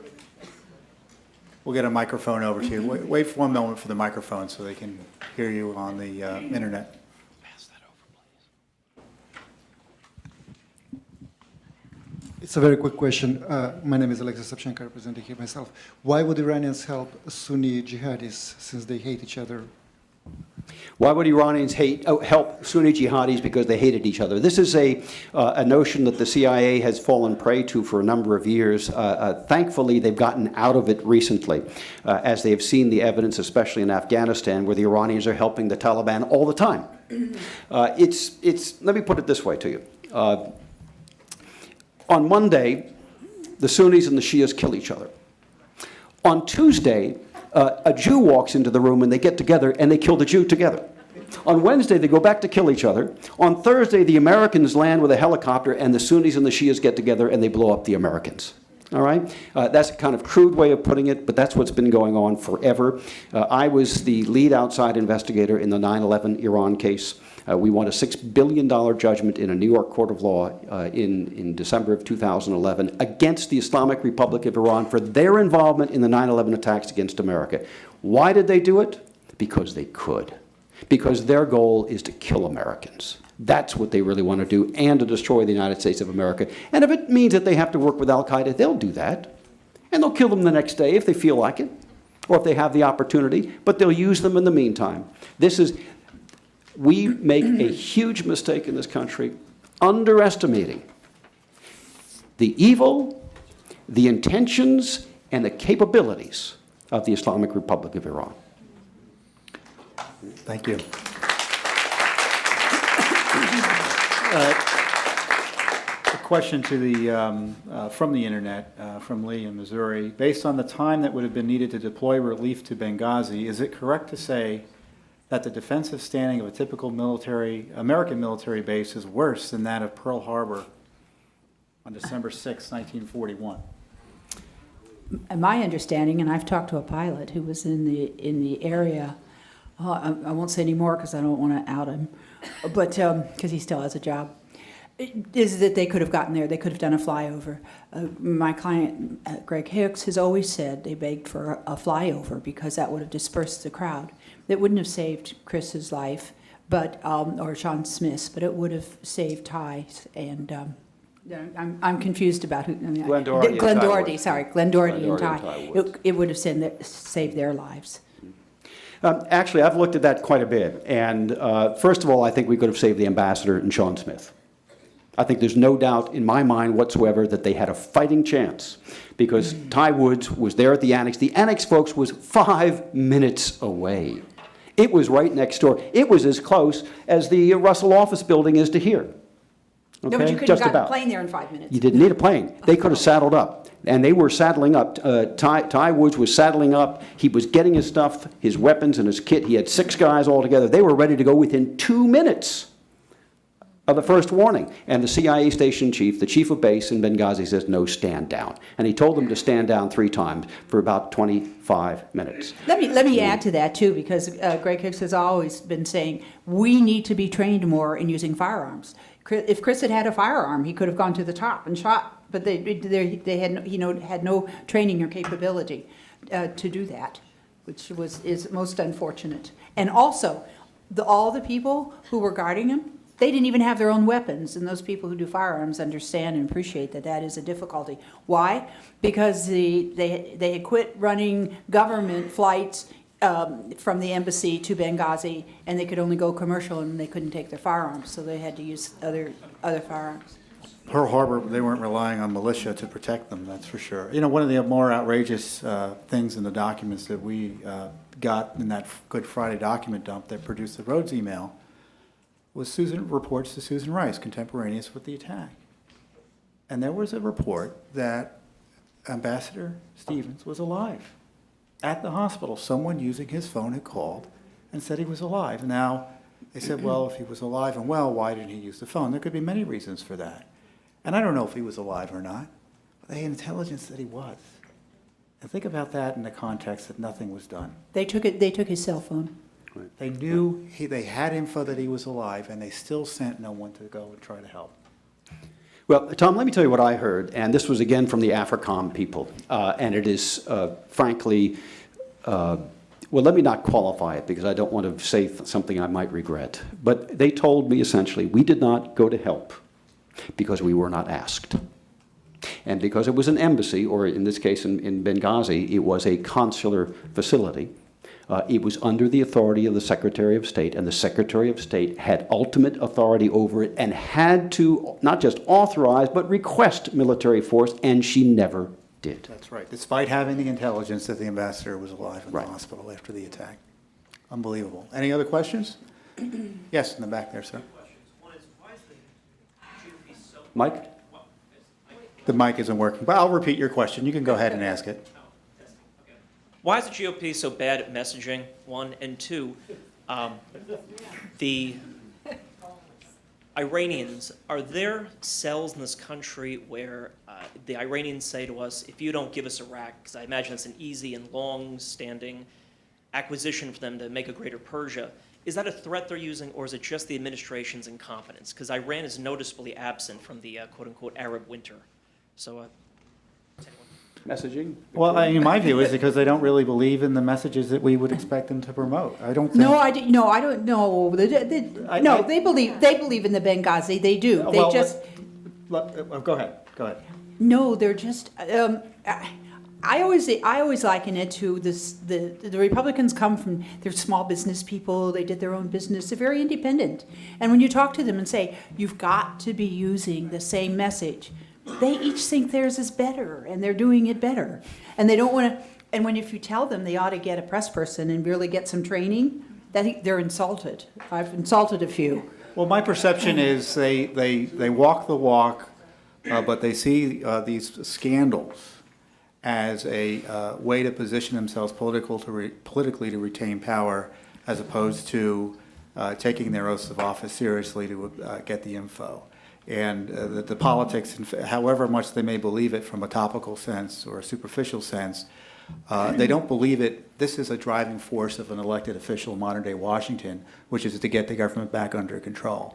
And if you kind of believe it internally and you internalize it, I think your messaging will be more effective because it becomes more believable. But any other responses? If I could just, and I think you can't underestimate the difficulty of dealing with a media that is whose mindset is so different that there's almost a complete disconnect, that penetrating that wall, especially if you're not really that good at it to start with. If you're not a media person, if you're not an artsy person with a lot of words and kind of intellectual and or believe in a lot of outreach or glitz or that your message has to be explained and promoted, and you have to smile a lot when you do it, you know, that then you're at a huge disadvantage. And then if you're dealing with people who don't believe a word you're saying anyway, then you really, it is a tough job. And there's, of course, some power plays. I would not discount that. Yeah, I think we're all right. Go ahead. Let me address the question. Let me address the question about Iran's intentions in Iraq. I think it's a tremendously important one. And again, we underestimate the capabilities, the evil, and the intentions of the Iranian regime. I'm going to address this by way of an anecdote to give you an example of exactly what's going on. And I learned this from people who are involved in the Green Zone and working on the intel there currently. The Iranians have been running the government of Iraq for the past 5 years, okay? It's not today. They have been running the government of Iraq for the past 5 years. Now, how have they been doing this? Because they have placed in every government ministry either the number 2 person or the number 3 person in the ministry is either an Iranian citizen or somebody who is beholden to the Islamic Republic of Iran. And by the way, the positions that they covet in those ministries are the administrative positions. In other words, the Patrick Kennedys of the State Department are all Iranians in Iraq. So the guys who are in charge of the administration of every single Iraqi ministry are beholden to the government of Iran. Now, why is this important? Look at the Ministry of Finance, for example, Iraqi banks. The Iranians today control 4 particular banks in Iraq. They use the foreign currency float in those banks to basically skim off the top $15 million a week per bank. That's $60 million a week. Free money that they use for their operations. That's $240 million a month. That's $2.6 billion a year, folks, for covert operations by the Quds Force. And nobody sees it. And by the way, a lot of that is your money and my money because we have been subsidizing the Iraqi governments for all these very many years. We are naive. We are really naive. It is about time we grew up and ran this country the way it ought to be run with some adults in charge instead of putting the kiddies in the White House.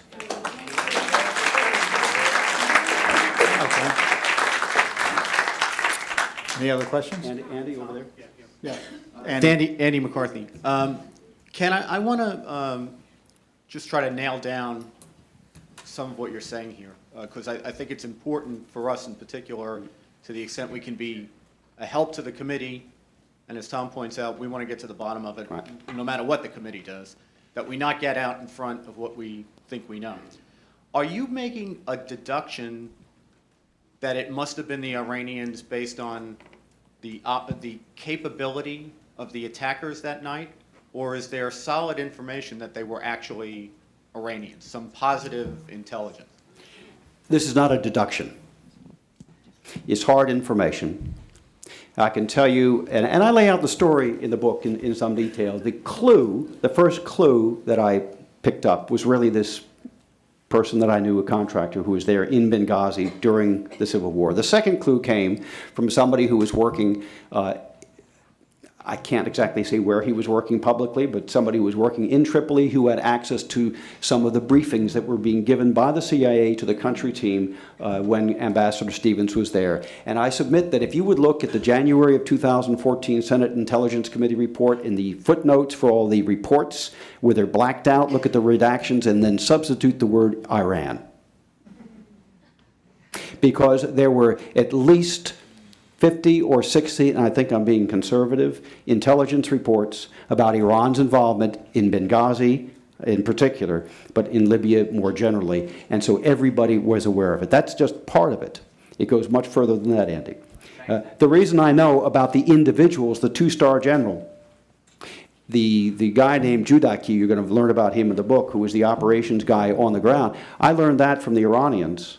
From my Iranian sources involved in Iranian special operations, some of these guys had defected. And I was able to actually confirm some of that with the U.S. special operations community. They're aware of that. They are aware of that. This is information that the United States government has access to, that they are aware of, that they have been covering up, that they don't want the public to know.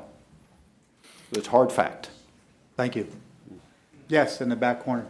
Hi, my name is Michael Karowick, and I'm just a average citizen, and that alone probably will generate an IRS audit. But, He won't be the first. take a number, huh? Right. But just as an observation, isn't it great that we can still meet in an open forum and discuss this? And a lot of people can't. Ken and I had a very brief conversation in passing, and and he had not heard, but it came to my attention that Waleed Shubat has made some accusations regarding the infamous video. And he is alleging that there was some government sponsorship of that. And of course, if you know Waleed, he's not a trained investigator, doesn't have limitless resources. But nonetheless, I would remind people that it was bloggers who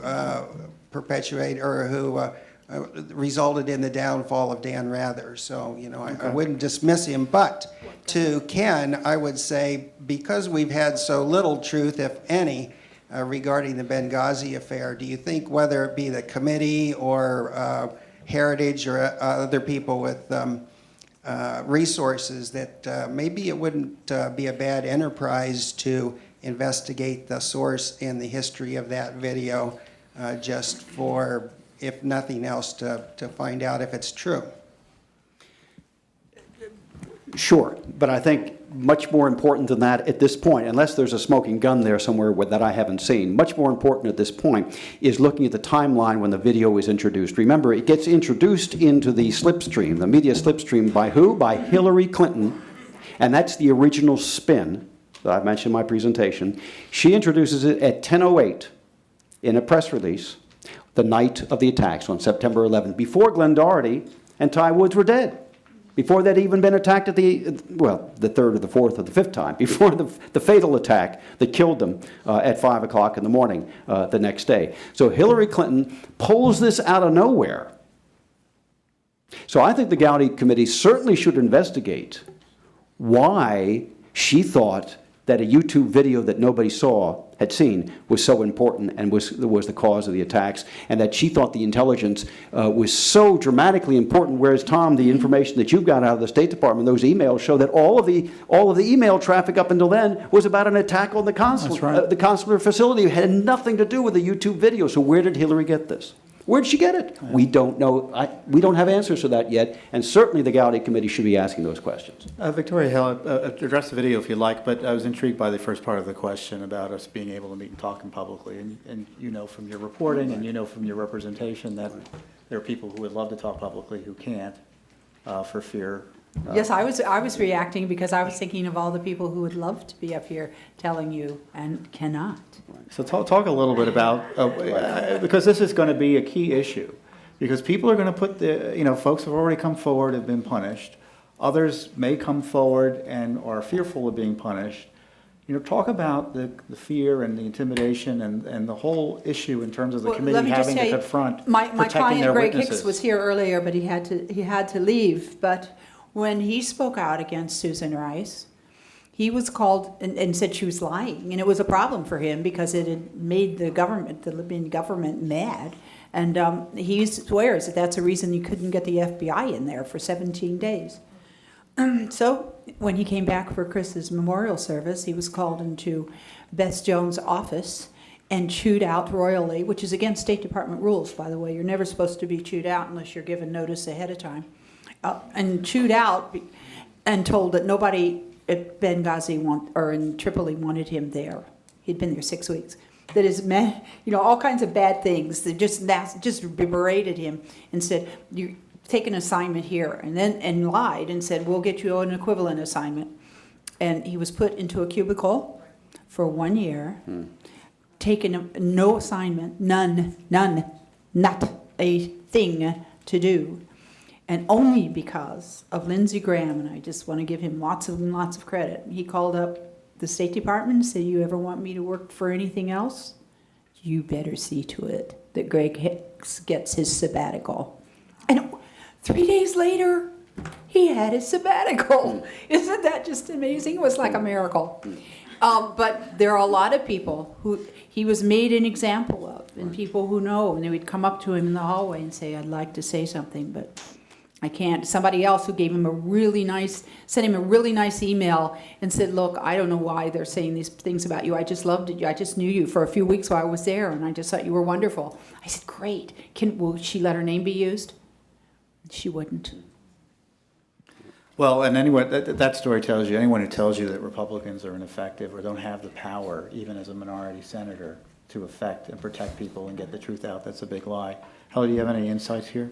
Just it struck me when that story came out last week in the interview on Fox News with a pilot who had been flying the plane from Benghazi back to Ramstein, Germany. I think it was Eric Schaft?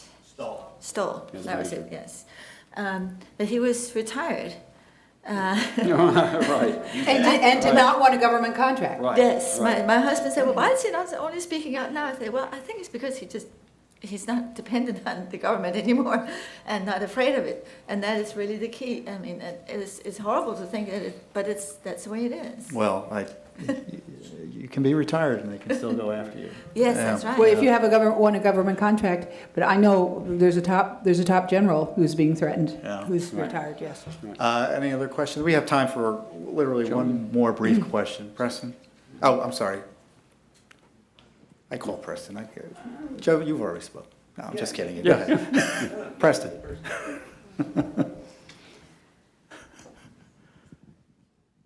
Thank you, Tom. Preston, Old Tradition Family Property.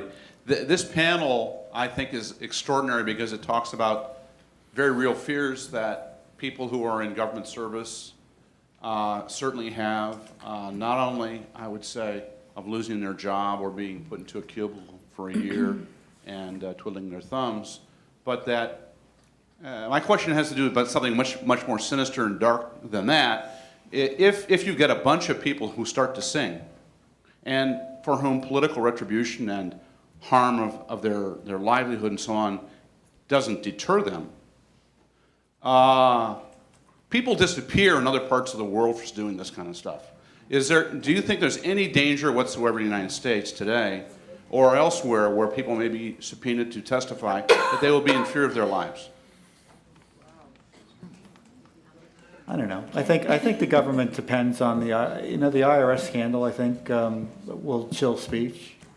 I don't think people necessarily be in fear of their lives. I'm sure people do feel that way, but the government is happy to have it out there. Generally speaking, that there'll be retaliation for speaking out. It benefits them, even though they get some negative publicity on whistleblowers. It keeps a lot of people in line otherwise.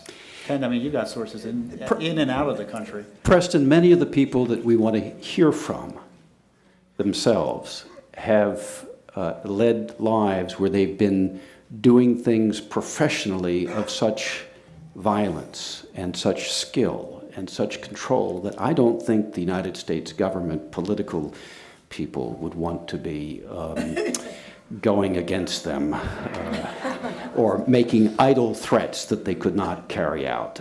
Now, I say that half jokingly, but quite seriously, the people that we need to hear from are in the military, in the special operations community, in the intelligence community, and in the diplomatic community. I think among the diplomats we're going to have the most trouble. But I know for a fact that in those other communities, in the Spec Ops community in particular, they're like this. They can hardly wait to speak if they will only get the authorization or the subpoena But when that they requires don't, them to do so. because I represent those people, I mean, that's kind of what we do, that's how we came into this representation. I've seen these, they've been out, they killed, they're completely capable of killing someone, but if they have the threat that their job, their ability to work in the military is going to be taken away from them. They're not political, they don't understand this, it's a new world. They could go out there and keep me from getting killed on the battlefield, but they don't know how to do this one, and it completely intimidates them. So they need hired guns like Victoria. Well, if I could just add one thing in that. Volunteer guns. Right. Which was a part of the previous question. That the only person who's gone to jail as a consequence of Benghazi was the video maker. Right, Nakila. Yes, Right, Nakila, yes. Nakila. As ridiculous as that thing was. And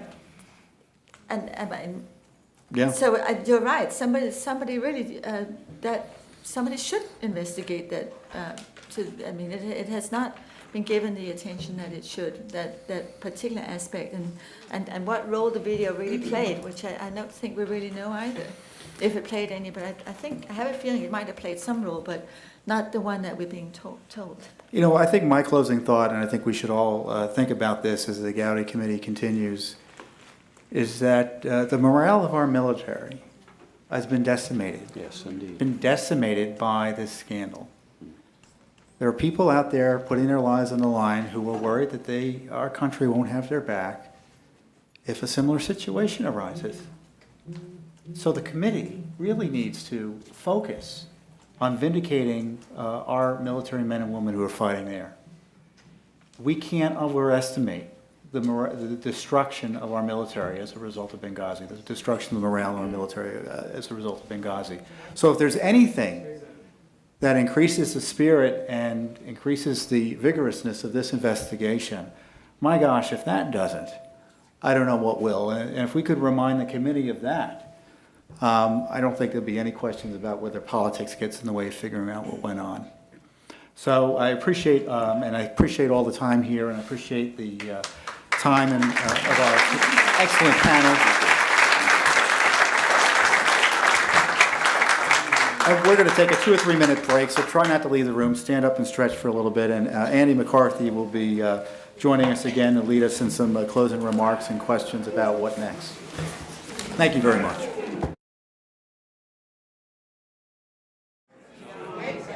Ladies and gentlemen, we're gonna try to move forward and out of respect to our internet audience as well, and also try to wrap up.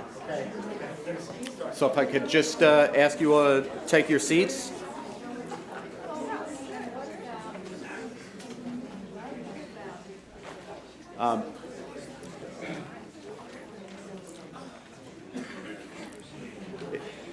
It's been a really rich afternoon in terms of discussion we've had, in terms of the questions that have been raised, and that goes back to what I said at the beginning and what we hope for our coalition, which is that we'd like to be an asset to the committee. We'd like to be something of a compass that they can look to try to guide them and be constructive. But I think I want to go back to what Tom Fitton said, because I don't think that this can be emphasized enough.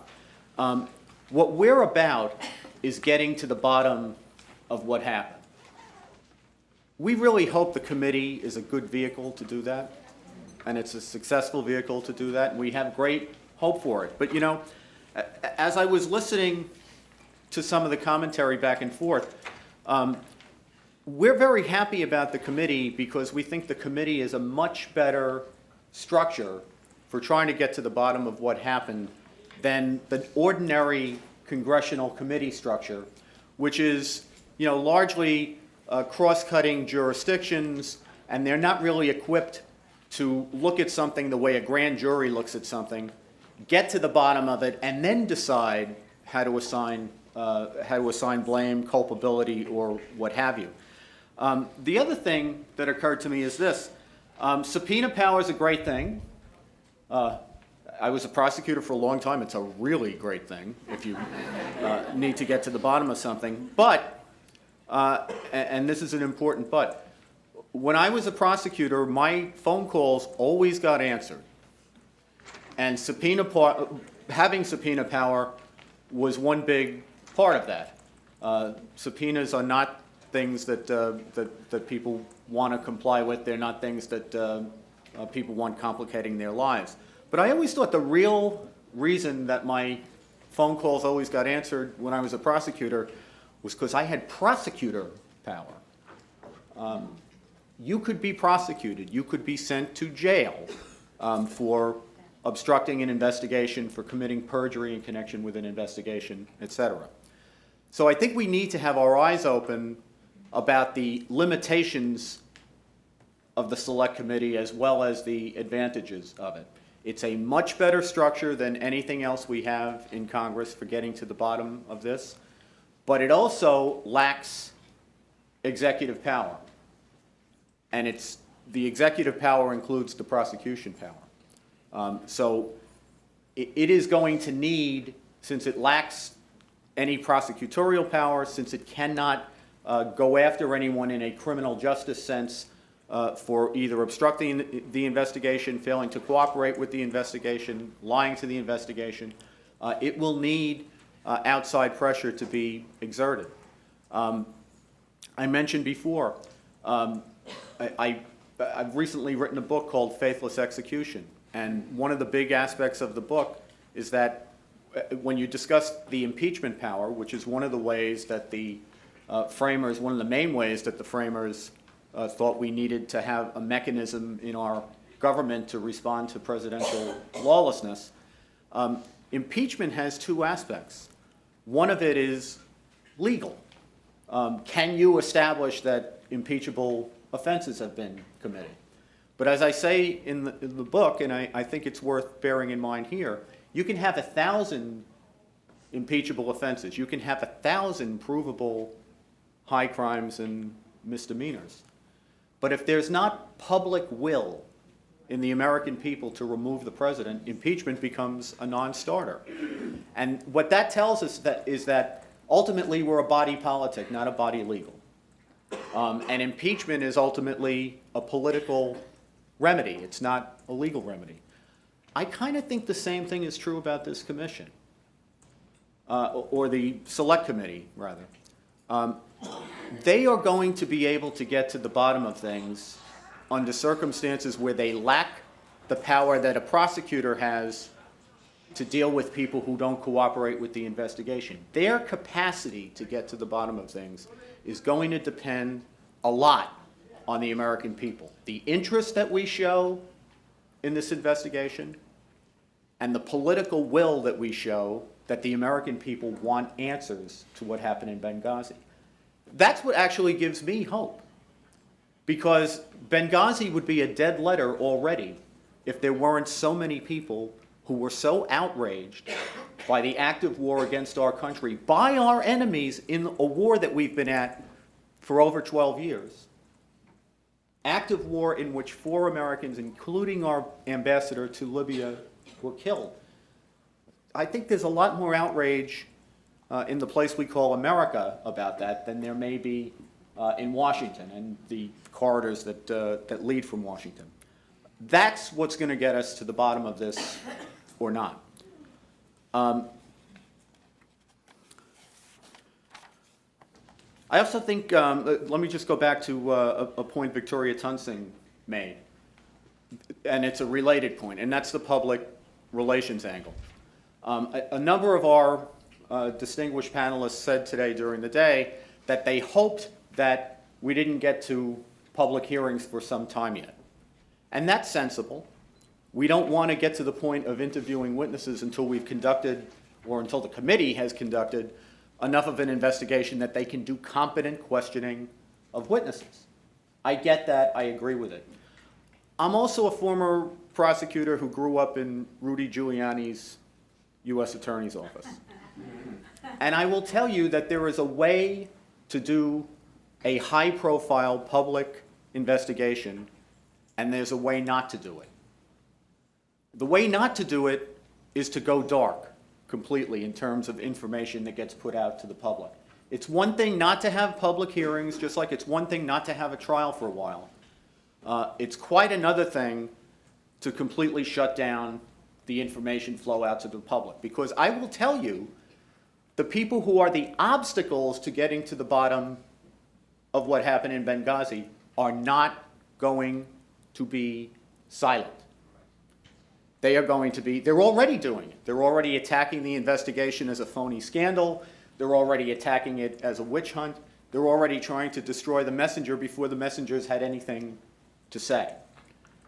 And if the committee does not respond to that by continuing to put out information and continuing to show where in the already rich public record there are refutations of a number of the things that are being hurled at the committee, I think that you have a prescription for failure. So we certainly don't want to have hearings until we're ready to have hearings, but that doesn't mean that the committee can go dark on this, And that doesn't mean especially that we can let the committee go dark on it. And that's why we have this coalition. We're going to try to force the issue whether Washington forces it or not. Just a couple of things about a couple of the last few things we heard. About the source of the video and what was the source of it, and we don't know what the source of it. I argue in faithless execution, and I've been following this issue for a couple of years now, unfortunately. I think the video fraud was born in Egypt. I don't think it was pulled out of the sky that night in Benghazi. In the months leading up to what they call the protests, what were actually the jihadist rioting that was outside our embassy in Cairo.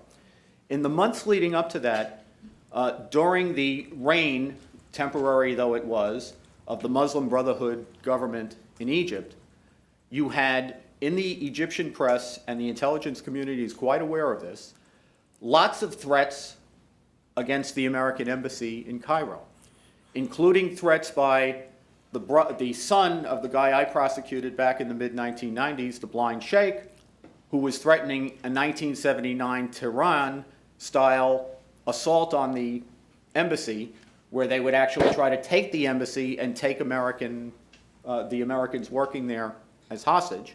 You also had the brother of the head of Al-Qaeda, Zawahiri's brother, who was threatening to raid the compound and burn it to the ground. That kind of stuff was going on in Egypt in the weeks and months leading up to the 11th anniversary of the 9/11 attacks. The morning of 9/11 of 2012, when the State Department knew there was going to be trouble at the U.S. Embassy in Cairo that day, they started to put out tweets that put their spin on what the trouble was about. And the tweets that they put out began to attack the video. The video was fairly obscure at that time. It's not invented out of whole cloth. There was actually a sermon that was mounted against it about 2 days beforehand by the Grand Mufti in Cairo. But it was largely obscure, and it was certainly overwhelmed by the other things or the other demands that were going on outside the embassy, including this years-long effort to demand that the blind sheikh be released and returned to Egypt, and all these other threats that were being made against our embassy. Knowing that they were going to have trouble that day, before the rioting even started, the State Department put these tweets out to try to put their spin on what was causing it. And rather than say, we have a massive failure of policy, rather than say, our years-long policy of empowering Islamic supremacists has been a failure, and a catastrophic failure in terms of our national security, they talked about the video. And they said how much they resented the video, how much they condemned the video, how much they wanted everybody to know they hated the video, which caused most people in Egypt to say, what the hell video are they talking about? Because they seem to be more promoters of it than anyone else was. And I'm fairly convinced that when things went as bad as they went in Benghazi, hours after they had gone as bad as they went in Cairo, the administration simply took a story that it was already running in Egypt and moved it as a convenient answer to what was going on in Benghazi. And the other point that we probably ought to talk about is this. It is true that at 10:08 or thereabouts, the State Department put out the first official statement from the United States government regarding the Benghazi massacre. And it was indeed the statement by then Secretary Clinton, seeming to condemn the video for the violence that had already gone on in Benghazi. The dot that we didn't connect to that was at 10 o'clock, very shortly before that State Department statement went out, there was a phone call between President Obama and Hillary Clinton, which is the only known communication that they had that evening, and which the White House initially denied had ever happened. The White House actually changed its story about whether the president ever spoke with Mrs. Clinton after Secretary Clinton testified to the fact that she had had a conversation with President Obama at 10 o'clock. So you have the call at 10 o'clock, and a few minutes later, you have the video, with the video story being put out by the State Department. And I know Susan Rice was the one who was sent out to do the Sunday shows. Orders don't run upstream in the government, they run down. And I think, I don't know, was it General Boykin who had the beachfront property in Arizona? You know, if you think that Susan Rice is the one who made up the video fraud, I think maybe you got a piece of General Boykin's property coming to you. The other thing we ought to say briefly about the video is, and something we really didn't cover today, is there's only one person who's been brought to justice over Benghazi, and that is the video producer. So we have a fraud in Benghazi that not only involves the video itself and assiduous misstatements that were made by government officials to the American people about the cause of the attack. The cherry on top of the fraud is that under the auspices of what is basically a parole violation, they trumped up a prosecution against the video producer for First Amendment protected activities. I'm not up here holding a brief for the video. You can find the video as reprehensible as you want to and as you probably should. The point is, he had a right to make it. It wasn't a crime in the United States to make it. And yet, he was prosecuted for making it. And why?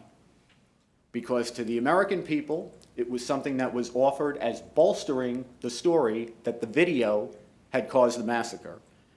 And at the same time, the Obama administration held it out to the Islamic world, to the Islamic countries, as an indication that the United States was deferring to Sharia blasphemy standards. That's the video fraud. And I don't think it's something we can let go. I don't think it's something that we can leave at Susan Rice.